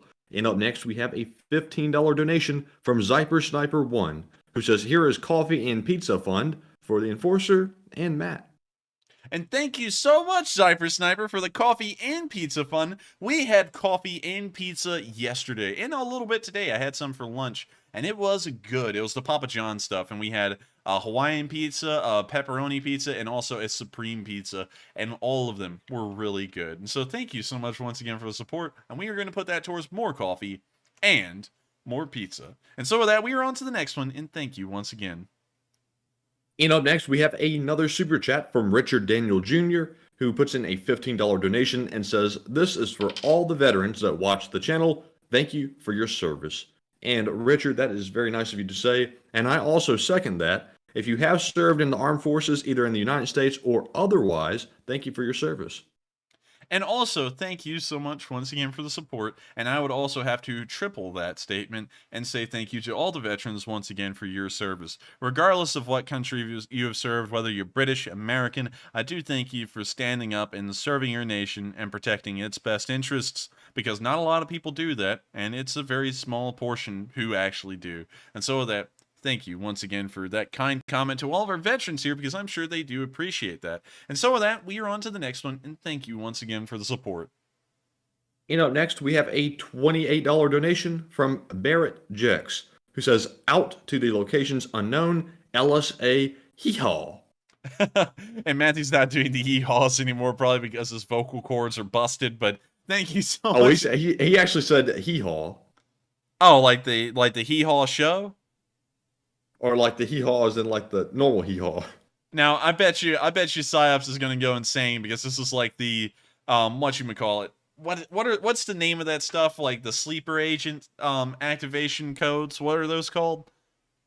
I'm not sure. I don't know, but I bet you, since he's from Oklahoma, he'll know this one. Do gloom, despair, and agony on me. Whoa! it's so with that. I'm not gonna do any more of that because I'm sure y'all's ears are bleeding. But thank you so much once again for the support. I hope we were able to address that comment fairly well. Can you reread it real quick just to make sure we did cover it? Out of locations unknown. Oh yeah. And so we did go to the location unknowns, and so I thank you so much for the support. Hope you enjoyed them. And with that, we are on to the next one. And thank you once again. All right, and up next, we have a $12 super chat once more from Ted Agens, who says, if you go to the YouTube Suchinomus, or Suchamimus, I can't really tell how to pronounce that. He says, video 19th August on ATACMS. He shows clip of PSM pod on a HIMARS production video with the backplate. Let's see, can you give me the names of that YouTube channel so we can pull that up real quick and have this answered once and for all? It's spelled, or actually said, like such o mimus. Such o mimus. I hope he doesn't mind us showing this. So I'm sorry, if you are watching this stream, we are using you as a reference to make sure that we have our information backed up. This was actually posted today. And we can already see it right here. I knew it. There was going to be someone in the chat. A dirt dust cover just doesn't make much sense. Because there's always the experts out there who always have to contradict everything. Video doing the rounds this morning, claiming that it's evidence that ATACMS is in Ukraine back of a standard HIMARS 6. They are the same, with the same 6 rocket containers. If you look, here's another view of a HIMARS. Usually they drive exposed like this. Here's a closer look at the backplate. It is a different shade of green. I'm wondering if it's a temporary... I think this is very unlikely, but it is still worth a look. So this is a still from a video report on the PRSM, the Precision Strike Missile. This does show a backplate. However, the PRSM doesn't enter service until 2023.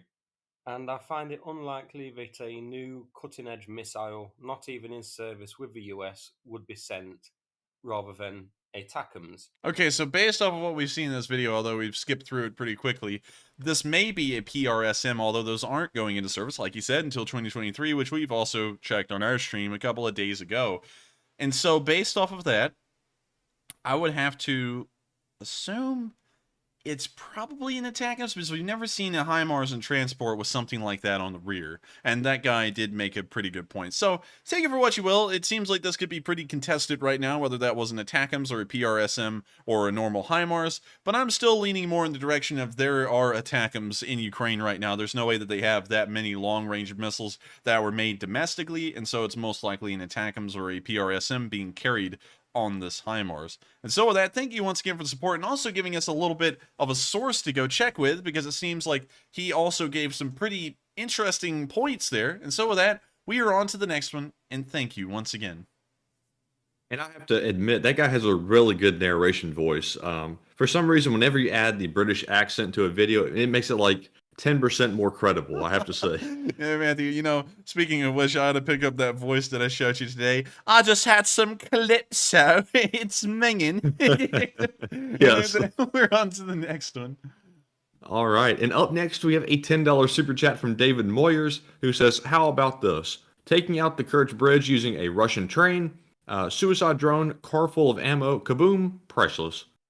How about this? Pretty solid idea. That's actually a really good one I've heard, and the drone could get close enough, possibly. And so, thank you so much for the support, and also a pretty interesting idea, because an ammo-laden rail car exploding on that bridge could probably cause a sizable amount of damage, good enough to knock out the bridge. And so with that, pretty good idea once again, and thank you so much for the support. And with that, we are on to the next one. And up next, we have a $10 super chat from William Allen, who says the Russians won't have any evidence from missile fragments left after one of these hit. The ATACMS warhead packs a punch. In a recent video, the shockwave of the initial hit looked thermobaric. Yes, I believe the ATACMS is a thermobaric weapon. I may not be entirely sure of that, and due to us being pressed for time, we can't do this too much tonight. But is it thermobaric or is it not? Launch platform, maximum firing range. I can't really get an honest answer for that yet. But with that, I thank you so much for the support. It may be thermobaric. Unfortunately, we can't confirm that due to time constraints tonight. But thank you so much once again for the support. And also an interesting suggestion. And so with that, we are on to the next one. And thank you once again. All right. And next up, we have a $10 super chat from Ole Wolansky, who says, did you guys end up replaying the wild POV footage from Alchevetsk at the end of the stream the same night? The wild POV from Alchevsk. Do you think they're talking about the one where they were running from the explosions that were falling all over the place? That could be it. If you're talking about that one, we did show that one twice on the stream it happened in because it was so insane everyone wanted to see it again. So, with that, I hope that does answer the question in a way, hopefully the right way. And so with that, thank you so much once again for the support, and I hope that does answer the question fairly well. Also, I just saw someone say something that's kind of funny. Someone said, "You were wrong! Roosevelt died of a stroke!" And yeah, he did. But you could also, sometimes strokes are stress related, so I hope you kind of see what I was getting at there. Anyways, with that, we're on to the next one. And next up, I'm going to recognize all of our super chats that were left without comments. And up first, we have a $10 donation from Devin Betterton. We also have a $5 donation from Frank Mafia, a $5 donation from Chris Phelps, as well as Heather Fitzgibbon. And also, let's see here, Alan Billings also puts in a $4 donation, along with Ed Roycer and Lars Andrews, who puts in a $3 donation. S. Carnley puts in a $2 donation, along with Caffeine. And finally, we have a $2 donation from Junebug, and also a $2 donation from Merwin. So thank you very much to all of you for your support. We know you don't leave comments, but we appreciate it nonetheless. And Enforcer, do you have anything you'd like to add to that? Yes, we do appreciate every single one of y'all's support, and while there are no comments there, and there's a little piece of tape over each one of y'all's mouths and those super chats, I do thank y'all so much for y'all's kind support and helping us to keep this thing running. And so thank you to every single one of y'all once again, and with that, we are on to the next one. All right, and next up we have a $10 super chat from Judo 2001, who says, 2 hours is a quick turnaround time for Mr. Lunchtime. I think they lured the orcs to Kherson and then trapped them there. Not the fastest way to liberate, but effective way to trap lots of troops with no ammo. Well, that is true, and that may be exactly what the Ukrainians have been doing, is that they're trying to just put a large group of Russians in a single area where they can't be used across the rest of the front line, and then deprive them of ammo and supplies, which would work to their advantage in multiple ways, not only in the Kherson frontline area, as they could just start to cause a casualty mill, but they would also free up the room to maybe conduct defensive operations across the rest of the front lines. And so with that, thank you so much once again for the support. I hope that does answer the question. And with that, we are on to the next one. And up next, we have another $10 super chat, this time from James Lynn, who says, I read a couple of reports today that Ukraine's Air Force are training on the A-10s. The A-10s have been upgraded to use small diameter bombs and glide bombs, combined with F-16 HARMs. Ukraine can do deep penetration strikes. And I do thank you for the support, and that is something that I've heard about, but unfortunately, we haven't been able to confirm it with any official reports yet, at least that I've been able to find, although they may be out there at this point. If that is the case, the Ukrainians do get A-10s and F-16s, that might be fairly possible. Although I don't think they would fly into Russian territory, they would certainly fly anywhere they would want within Ukrainian territory, including Crimea. Maybe, just maybe, to the Kerch Bridge, although I think that would be a big stretch. But with that, I thank you so much once again for the support. I hope that does address the comment, and thank you once again for helping this channel to keep on running. And so with that, we are on to the next one. And thank you once again for your support, because I left that hanging on a note, tone-wise. All right, and up next, we have a $10 super chat from Anthony, who says, I've been watching you guys for a while now, and keep up the good work. What is your favorite candy from Montgomery County, Pennsylvania, Slava, Ukraine, and Slava, LSA? And me personally, my favorite candy, I think, is Reese's. Reese's Puffs, Reese's Puffs. King of Prussia? What type of town is this, Matthew? There's a town called King of Prussia. And that's why he's very interested in the war. Yeah. Wow. Wow, that's a nice school. That's crazy. Let's see what it looks like out here in Worcester. Because it's not Worcestershire or whatever, it's Worcester. Worcestershire. Worcestershire sauce. It looks pretty nice out here, honestly. You can't lie, I like it. But anyways, moving on from that, can you reread it real quick? Yes, and also, before everybody jumps on it, I meant to say Reese's. Reese's. I always say Reese's for whatever reason, just because it's out of habit. But anyways, he said, I've been watching you for a while now. Keep up the good work. What is your favorite candy? My favorite candy, I said that real southern. My favorite candy is, let me think. Laffy Taffy. Laffy Taffy. Yuck. But I'm still trying to think. Oh man, I'm Boston baked beans. Boston those baked are good. beans. Those are great. I mean, like, Boston baked beans are good for any time of the day, anywhere, any season. And so I hope that answers the question. I know it's kind of a lame sounding one, but I just like the flavor of the Boston baked bean. And so with that, we are on to the next one. And thank you so much for the support. And I hope I was able to answer that question fairly well. And so with that, we're on to the next one. Yuck.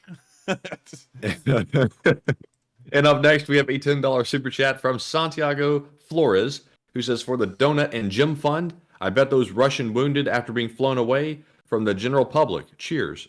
And thank you so much for the support to the Donut and the Gym Fund. You're hitting it both. You're getting us the calories and you're helping us to take them away. And also, I would have to say that those Russians are probably ferried straight to a hospital in some remote area of the country where they will probably never be seen again until they're given directly to their families. And it's going to be kept pretty hushed about how bad of a state and how many of them there really are. And so thank you so much once again for the support, Santiago Flores. I hope that does answer the, address the comment in a way. And with that, we are on to the next one.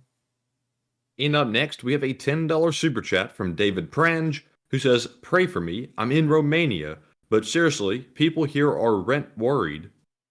Well, I thank you so much for the support, and I think that anyone who travels to Romania ought to have prayers sent out for them. I'm just kidding. Romania is a pretty neat place. But moving on from that, and actually addressing the comment, if the Romanians are pretty worried, I can understand why, because the war is happening on a country that directly borders them, and also in the Black Sea that's right outside of their country. In fact, Snake Island is only about 10 to 15 miles off the coast.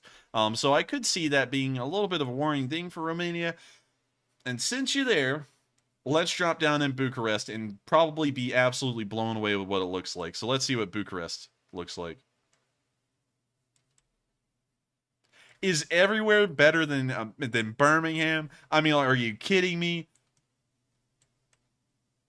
You gotta be kidding me. This looks nice. I'm looking eventually for the time where I can go, aha, this place sucks, but I haven't found it yet. Oh, whatever. Man, I feel annoyed now. But anyways, with that, thank you so much once again for the support. I hope that does address the comment. And with that, we are on to the next one. And thank you once again. And up next, we have a $10 super chat from William Allen, who says, and Article 51 of the UN Charter says, Article 51 That's a good question. Article 51 of the UN Charter. Yes. Oh, so he's just talking about the article in general? I think so. I think Article 51 has to do with aliens. Article 51 UN Charter. Let's let's go to the UN.org. Article 51. Nothing in the present charter shall impair the inherent right of individual or collective self-defense if an armed attack occurs against a member of the United Nations until the Security Council has taken measures necessary to maintain international peace and security. Measures taken by members in the exercise of this right of self-defense shall be immediately reported to the Security Council and shall not in any way affect the authority and responsibility of the Security Council or in the present charter to take any time such action as it deems necessary in order to maintain or restore international peace and security. Well, it was great to read Article 51. It sounded like something that would be read at the end of a Viagra commercial. But as we can see right here, it pretty much says that the Security Council should be notified of any offensive actions that are taken against any other country. And so with that, thank you so much for the support. I hope you enjoyed our quick read of Article 51. And with that, we are on to the next one. And thank you so much for the support. And up next, we have a $10 super chat from Mike. Not Moscow Mike, but Mike, who says Denis Davidov was given a medal for his fundraising effort. Stop by and congratulate, please. Now we have to find out how to get one for the enforcers. If you agree, yes. Oh, that would be really cool.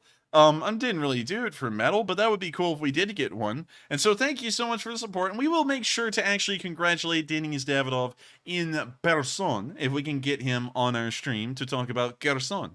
And so with that, thank you so much once again for the support, and that is actually really cool to hear that he did get a medal for his fundraising efforts. I wonder, because I haven't actually seen, how much did Denis Davidov raise? Because I would actually be interested in knowing. But with that, we are on to the next one, and thank you once again for the support. And up next, we have 3 super chats from William Allen. Each time he puts in a $10 donation, excuse me. The first one, he says, the trenches do not look like what the Ukraine would have. I bet it's fake again. I would say it may have been fake. It did have some things about it that were kind of odd, like how the Ukrainians weren't wearing armbands at all. So it is in question whether that was real or not. And so I hope that answers that one. And we're on to the next one. And the next one is, he says, I lived in Wetumpka for 3 years and loved Alabama. At least Montgomery had a Texas Roadhouse steakhouse to make me feel at home. Whoop. But you lived in Montgomery before the Great Decline, because while it was nice then and it was nice when I was a kid, it's gone through a very bad time, and I guess the city's history, it's gone downhill unbelievably over the past like 12 years or so, and it's just continuously going downhill. In fact, it's so bad that the Hyundai plant, which is further down the road, actually. No, I think that's actually it. I think that's it. Yeah, that's it, because there's the Hyundai Center. The Hyundai plant right here, which you see Hyundai on the roof, and it's fading away now. It's so bad, they're actually thinking about shutting down the factory and moving out, because the town has just gone so downhill, and the people that they kind of ferry in from Korea to manage the plant don't even want to live there anymore. So while it was a nice place back then, it's not anymore. And also, it's really cool to hear that you lived in Wetumpka. So with that, thank you so much once again for the support, William Allen, and I hope that does address the poll in a way. I do see where you're coming from, but that was probably a decent while ago. And so with that, we are on to the next one. And next up, we have another $10 super chat from William Allen, who says, I was told not to rent in home in Montgomery, south of Mason-Dixon line. I didn't expect that, considering my brother's arms I would give my life for, but still love Alabama.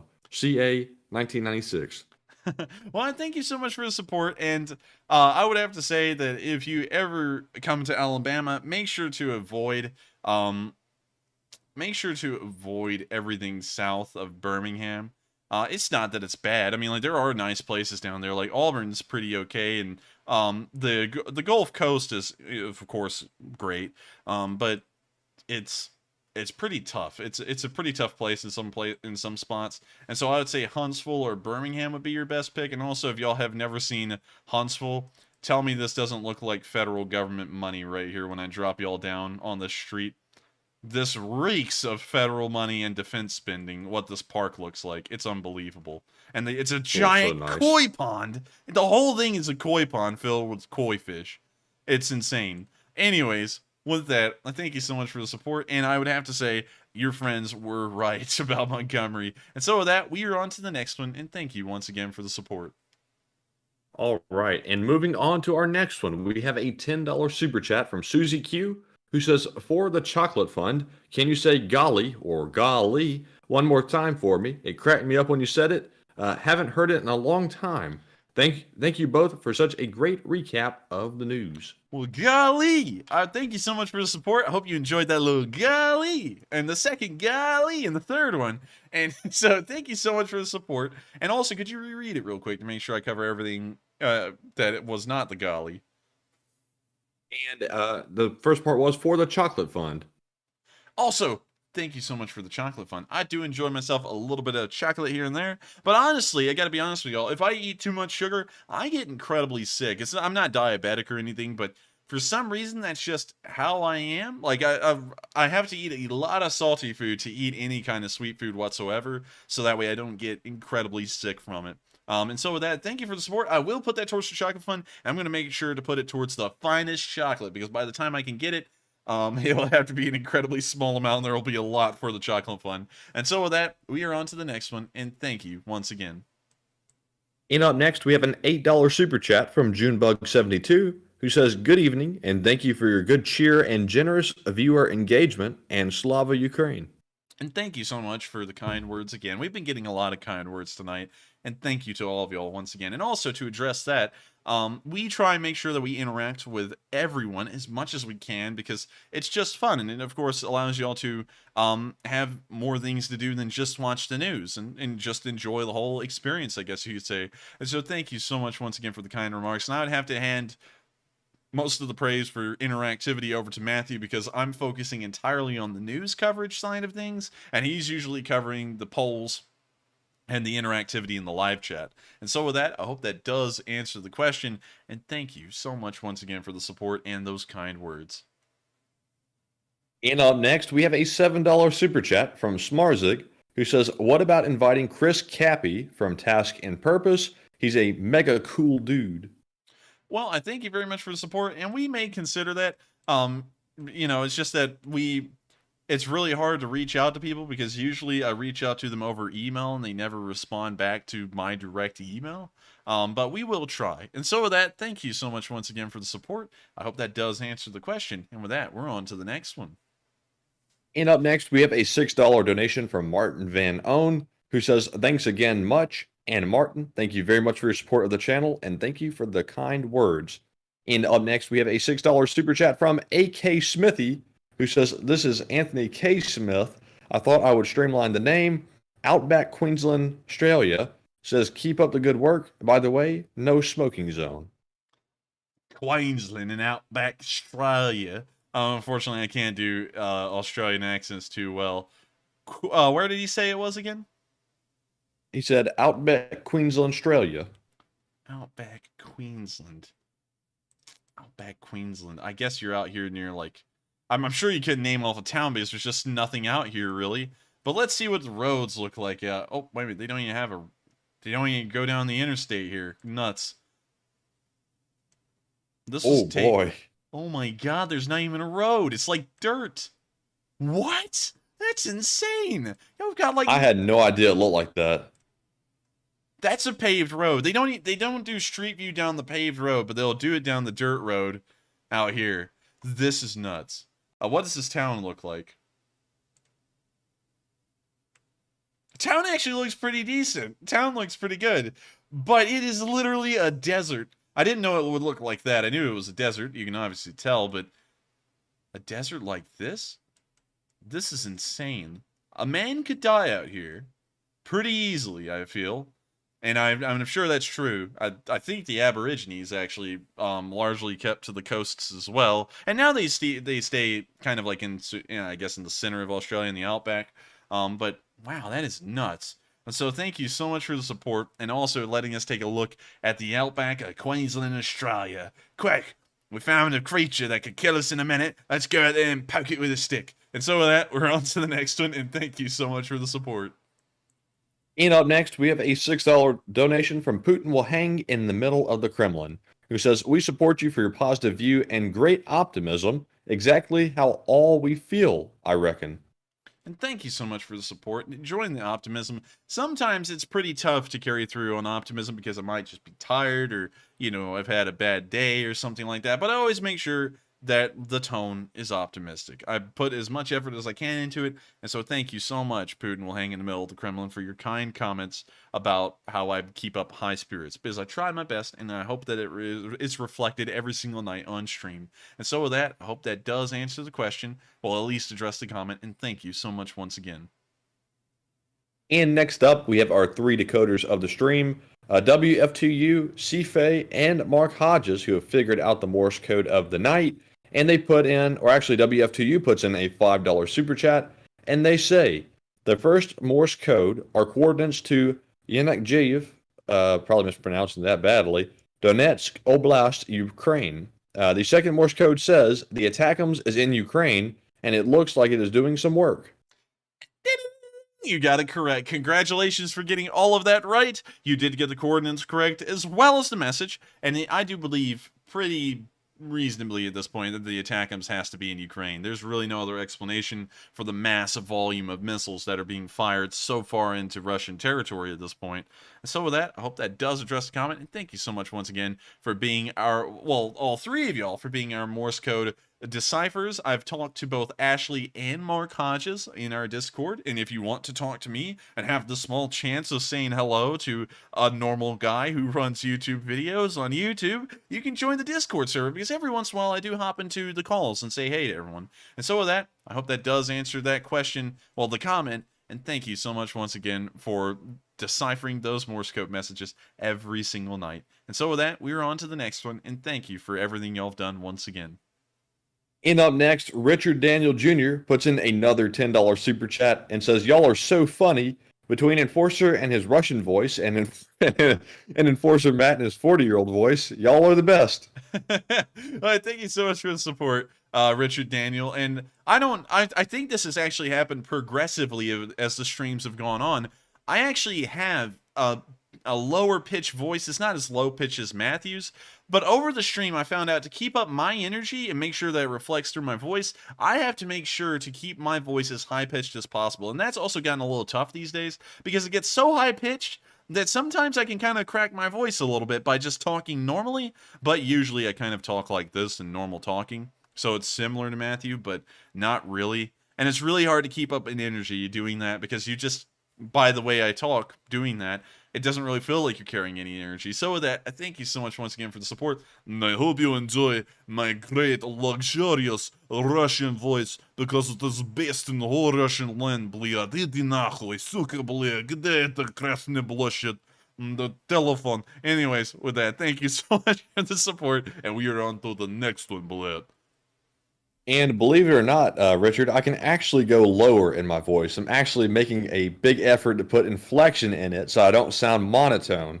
But anyways, up next we have a $5 super chat from Richie MC, who says, Exodus of Crimea's human shields in order to save face. Would the Russian government forbid its citizens from leaving Crimea?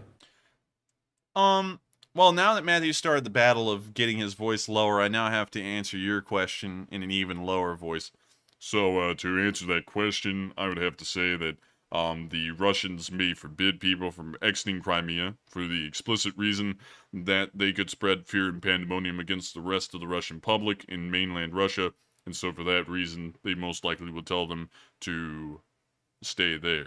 Although, then again, that could be a bad thing because the information could still spread, and people could get very worried about that, and so it kind of depends on what the Russian government deems to be an acceptable risk, whether they should allow them all to stay in Crimea and, I guess, cause fear and pandemonium to maybe be spread over social media, if it can even make it out of Crimea, or to let them travel throughout Russia and then spread the fear and pandemonium that way. It's really more of a decision as to whether or not they are willing to accept that or not. And so with that, thank you so much once again for the support. It does mean a lot, and I hope you've enjoyed the low-tone voice that I've had the entire time. And it can go lower, but due to me trying to talk normally, this is about as low as it can go. And so with that, we are on to the next one, and thank you once again for the support. and I saw Anderson Oliveira say, "That's the Don voice." And yes, it kind of is. It sounds like it. The enforcer sounds like a Russian soldier on a modulator. You know how they like change their voices? That's what it sounds like. No, man. But It sounds like that anyways, documentary. yes. It sounds like that documentary where the guy's got the Glock. This is my problem solver right here. You know what I'm talking about? Yes, on those like it's like what is it called, Drugs Inc. or something like that. It's like the documentaries that show you the underworld and the drugs and stuff like that, and they always have that like really cheesy voice modulator. They're like, yes, I solved my problems with my calculator, and also my Glock plays a big part in that too. Or they always start off the documentary like this. They have the light behind them where you can't see their face. I live free of the tyranny of the government. I print 3D guns and I never listen to anyone, but I do file my taxes. And then they go through a little montage right afterwards. But anyways, we're spending too much time on this. It's funny though. I like it. So with that, we're on to the next one. And thank you once again for the support. And up next, we have another $10 super chat from JuneBug72, who says, "Hi again. I meant to send 18 and not $8. Good night." Well, I thank you so much for the support, JuneBug72, and we're just grateful for any support that you gave, because it's just the thought that counts, and you sent in another 10, and so thank you so much once again for the support, and also, good night. I hope you've enjoyed the stream tonight, and I hope it's been an absolute pleasure to be here, because it's been an absolute pleasure to have you here as well. Each one of y'all, like you, Junebug, contribute so much to the personality of our live chat and the Lee Spring Army that we've been able to foster over these past 6 months. And so thank you so much for being here, and thank you so much for all of the kind words and positivity you've sent our way, and for helping us to keep this thing going. And so with that, we are on to the next one, and thank you once again.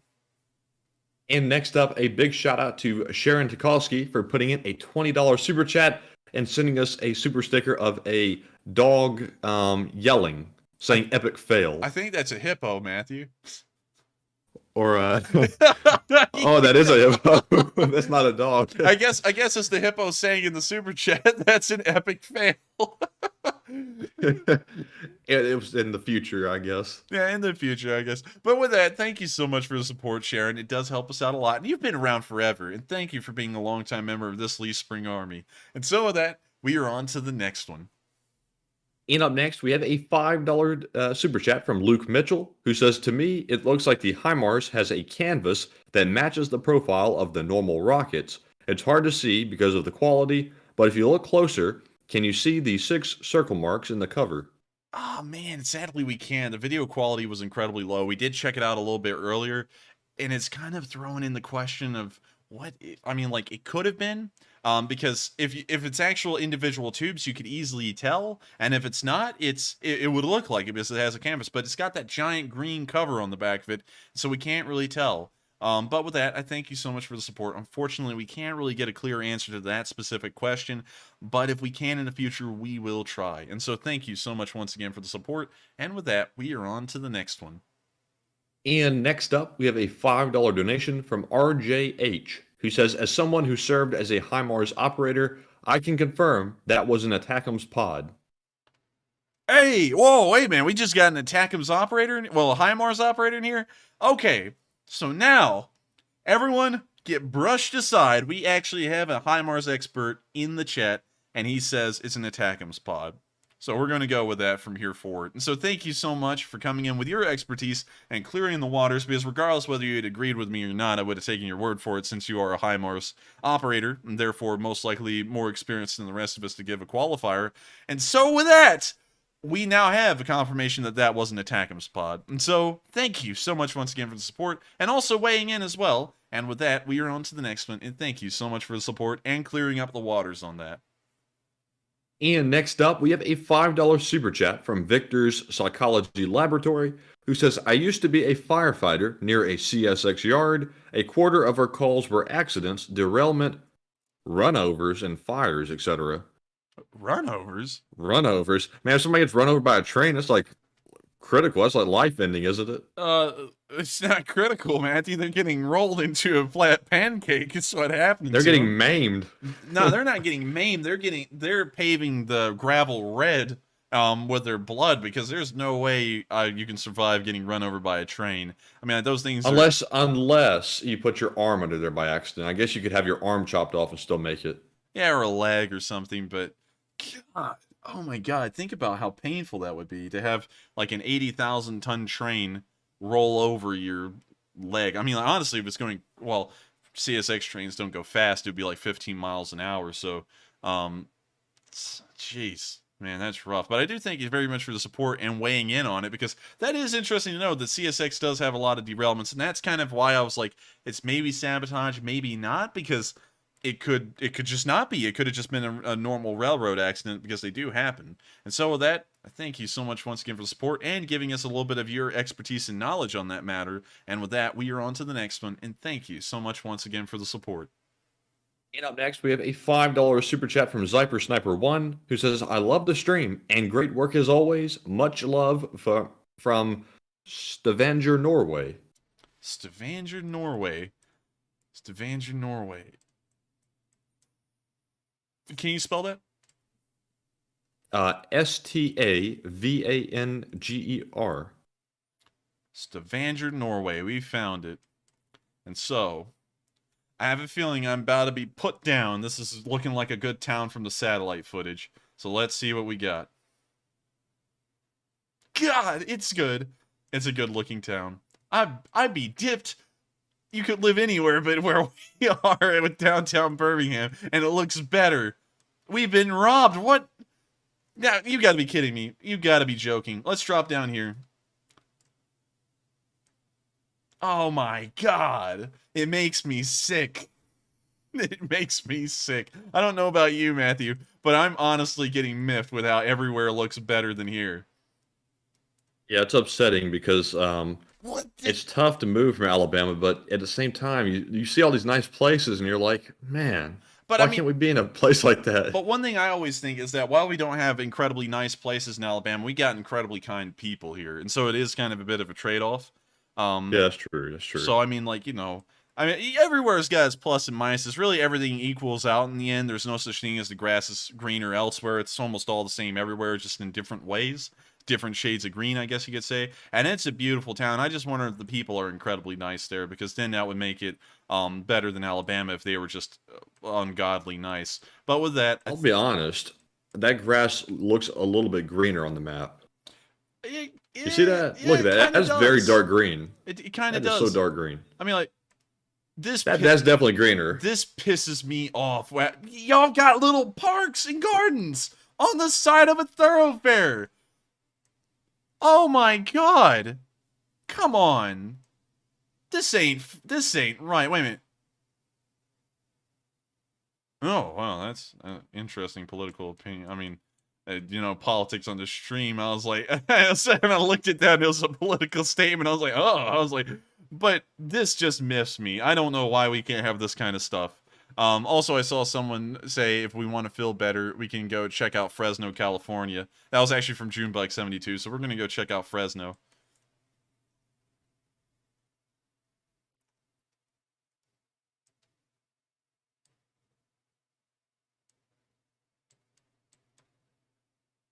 Junebug, why did you lie to us? Why? This doesn't look that bad. Man, I'm miffed. I'm so miffed. Everywhere looks better. It's annoying to me. But anyways, I thank you so much for the support once again. It is cool to take a look at your hometown of Stavanger, Norway. And so with that, we are on to the next one. And thank you once again.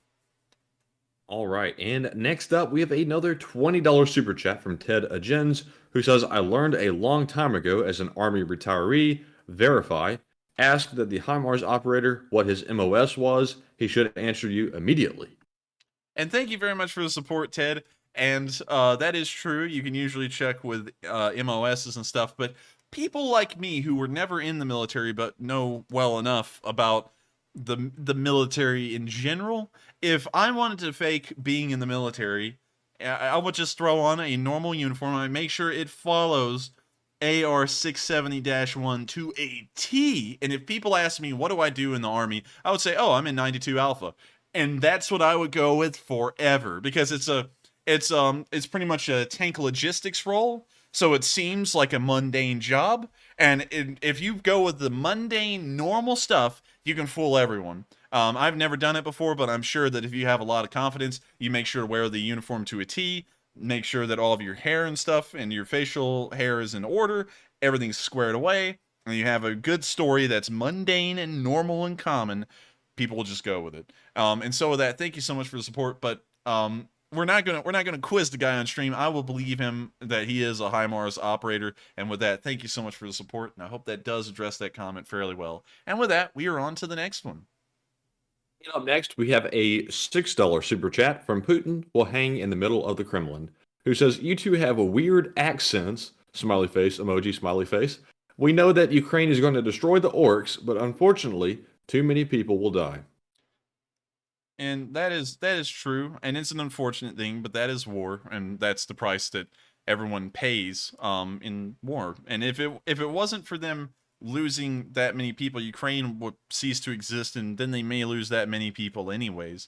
And so with that, thank you so much once again for the support. I hope that does answer the comment in a way. And also, moving on into the next one, I also saw everyone saying, dude, stolen valor, that's against the law. That is true, but I'm saying that if for some reason it just overcame someone to actually do stolen valor and they didn't have a mental illness like most of the people who do it, who never do it well, you would just make sure to do your research and get everything all put together, all good and well, and know at least enough to have a cover story, and then you could get away with it.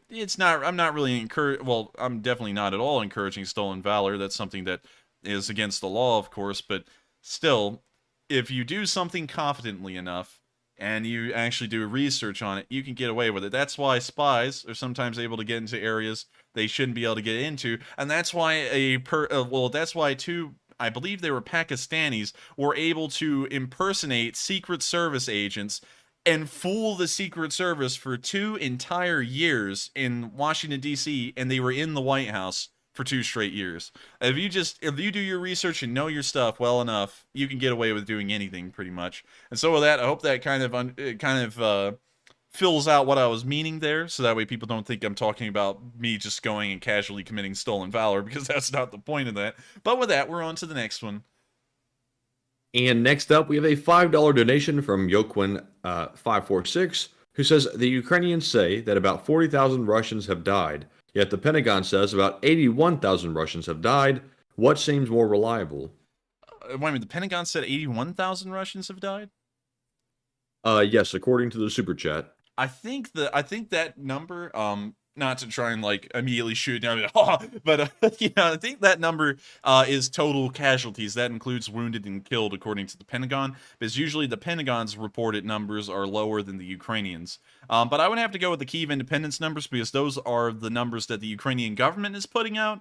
And if anyone's going to have a okay handle on what the numbers most likely are, it'll be one of the parties involved, which would be the Ukrainians, because we know the Russians don't even publish the numbers. And so with that, I hope that does answer the question, and thank you so much once again for the support. And with that, we are on to the next one.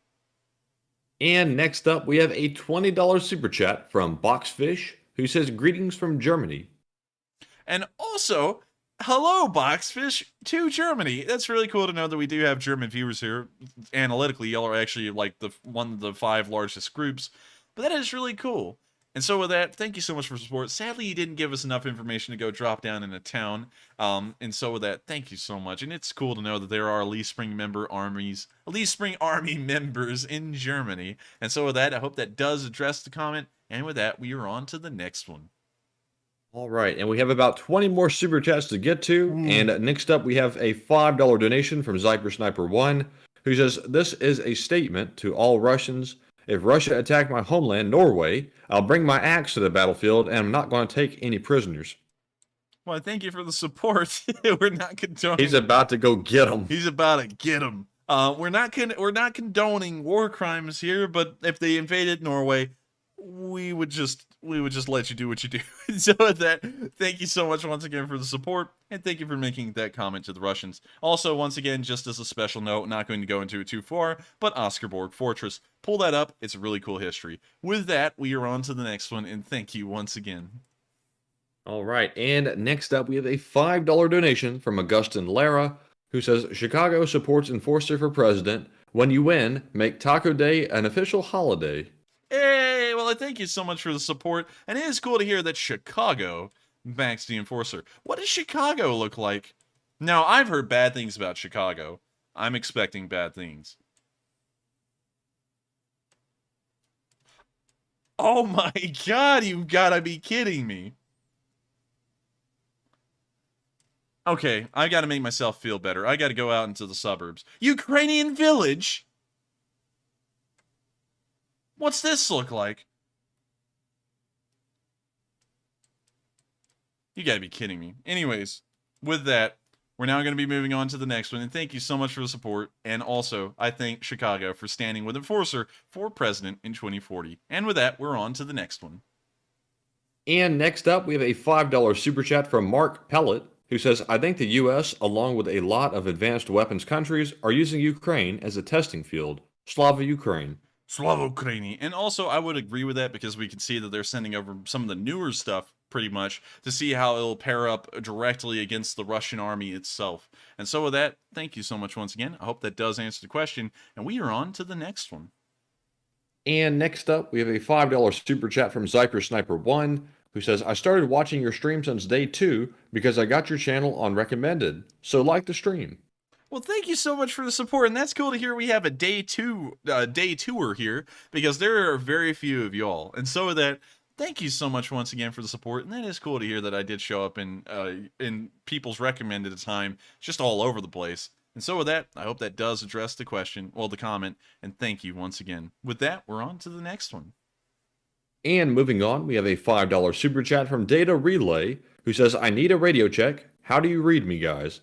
And excuse me, and Data Relay, you're coming in loud and clear, and thank you very much for the support. And up next, we have a $5 donation from Randy Stiles, who says, send the eyes to Alaska to pick a city. Send the eyes to Alaska. Matthew actually sent me a text message just a second ago saying, don't do that. Don't stop. We need no more delays. We'll drop it down in Anchorage real quick, just really quickly to see, and then we'll be moving on. So, whoop, let's drop it there. I'm done. We're not looking at Street View anymore. With that, thank you so much for the support, and we're on to the next one. And up next, we have a $3 donation from A.K. Smithy, who says, about the field kitchen, a quote once attributed to Napoleon, but was actually Frederick the Great, an army marches on its stomach. And that is true. That's always been true, and I thank you so much for bringing that quote up. I don't like to quote over-quote it once too much, but I do thank you so much for bringing it up because I'm glad it was you and not me, so that way we do have people in the chat who know about that specific quote. And so thank you so much once again for the support. I hope that does address the comment, and with that, we are on to the next one. And up next, we have a $2 super chat from Lars Andrews, who says, my $3 was so you can buy some Vegemite for a hot drink. Well, thank you for the Vegemite fun. Oh, I have had Vegemite before. It was not that good, but we will put it in the coffee and try that out. And so with that, thank you so much once again for the support. I hope that does address the comment. And with that, we are on to the next one. And up next, we have a $2 donation from C.A. Lags, who says, troubled bridge over water will be going down. And I hope it does too, and I hope that the HIMARS, the ATACMS, are the ones to bring it down, so that way America can get the credit, at least in a way. And so with that, thank you so much once again for the support. I hope that does address the comment, and with that, we're on to the next one. And up next, Psyops puts in a $5 donation and says, bring back RoboMatt. And Psyops, I'm sorry to say, but RoboMatt is long dead. Rest his soul and rest in peace. But thank you very much for the super chat. And up next, we have a $2 donation from Barrett Jex, who says, Enforcer Matt for Vice Canada said so. Well, thank you for the support, and we will look at some good old nepotism at making Matthew the Attorney General of the United States, or the Vice President. And so with that, thank you so much for the support. Of course, we're only kidding. And with that, we're on to the next one. Well, I'm going to be Vice Canada, so no need to be Vice President. But anyways, next up, we have a $2 super chat from Kaltenberg, who says, have to save that turret toss. It's the best one so far. I'd have to say it's a pretty good one, but it still doesn't beat the one where it was filmed from a dash cam and that tank turret went up like 300 feet in the air. That one still is number one in terms of its height, but that one I would say was number one in terms of its form. So with that, thank you so much once again for the support. I hope that does address the comment, and we are on to the next one. And up next, we have a $2 donation from NOYDB, who says, Canadian Bacon, Oklahoma, did you look? I didn't, but one thing I will show, and I thought this was funny. There's a town in Kansas called Liberal. Like, that's just the name. Liberal Airport. Like, I'm into no politics on the stream, and this town's entire existence is apparently political. But with that, we are on to the next one, and thank you so much for the support, but sadly, I did not see that town. All right, and moving on to the next one, we have a $2 donation from CA Lags, who says, would have been 10 out of 10, but Russians are doped. Well, I thank you for the support, and that is a pretty fair reason to not give it a 10 out of 10. And so with that, I thank you so much once again for support. Hope that does address the comment, and we are on to the next one. And next up, we have a $2 donation from Laszlo Uriel, who says, turret toss can't be a 10. It didn't go into orbit. And that is true. That one didn't go into orbit, and I think only one of them has gotten close to doing that. And so with that, thank you so much for the support. I hope that does address the comment. And we are on to the next one. Once again, sorry that we're kind of moving through these quickly, but Matthew is dying, and this has entered marathon territory. And so with that, we are on to the next one. And next up, we have a $5 super chat from Wojtek CYVR, who says, greetings from Vancouver, BC, Canada. Great stream, and Slava Ukraine. And thank you so much for the support. It is cool to hear you're from Canada. It's cool to know that we have Leaf Spring member armies in our brothers' country of the North. And so with that, I thank you so much once again for the kind words as well, and also helping this channel to keep on running. And with that, we are on to the next one, and thank you once again. And next up, we have another $5 super chat from Psyops, who says, did you know that you can send a message to Russian troops via a rocket? Also check Discord for more info, and Oklahoma is still number 1.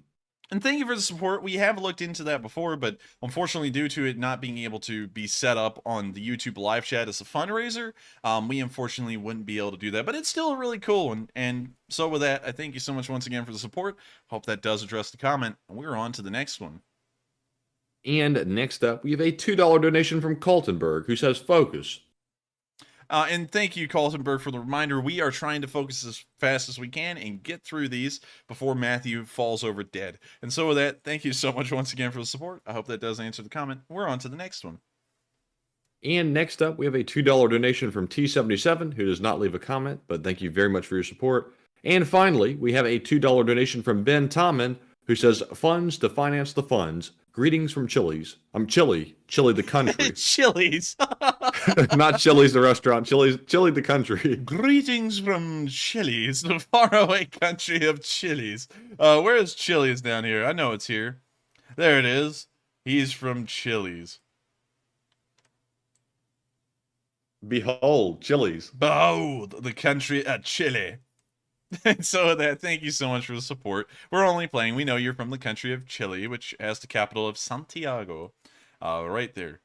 And also, y'all have Prussian military tradition, which is just really interesting. I highly suggest anyone pulls up a video to see that, because it's really crazy looking, and crazy in a very interesting and cool way. But with that, yeah, Santiago Flores, that's his place. Hey, yeah, that is. And so with that, thank you so much once again for the support. And also, since he said Santiago, we'll drop down there. I know Matthew's dying, but I have to see it.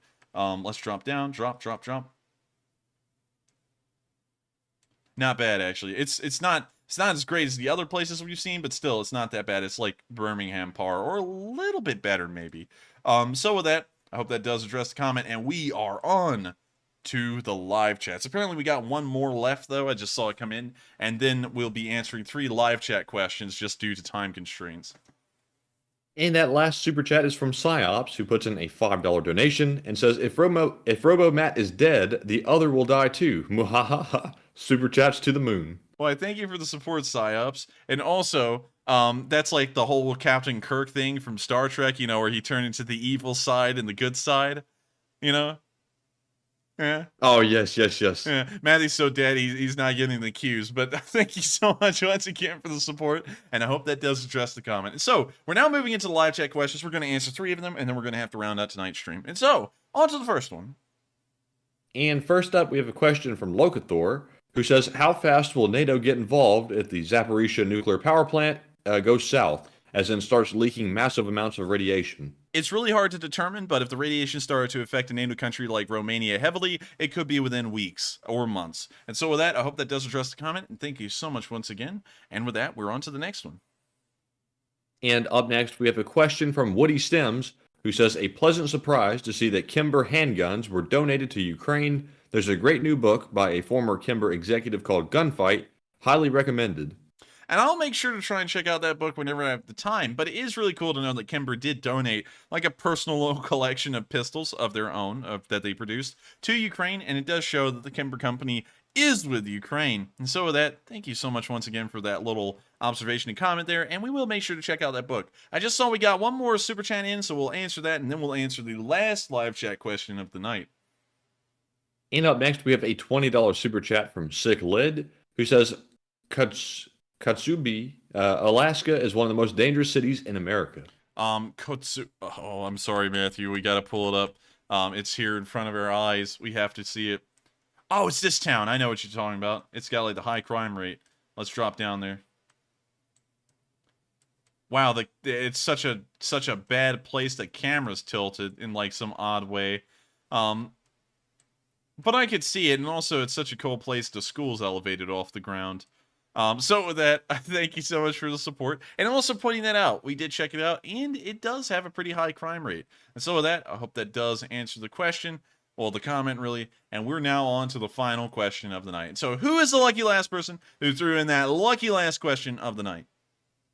And that viewer is Darren Young, who says, Enforcer, how much longer do you think the Russians can keep fighting with those losses?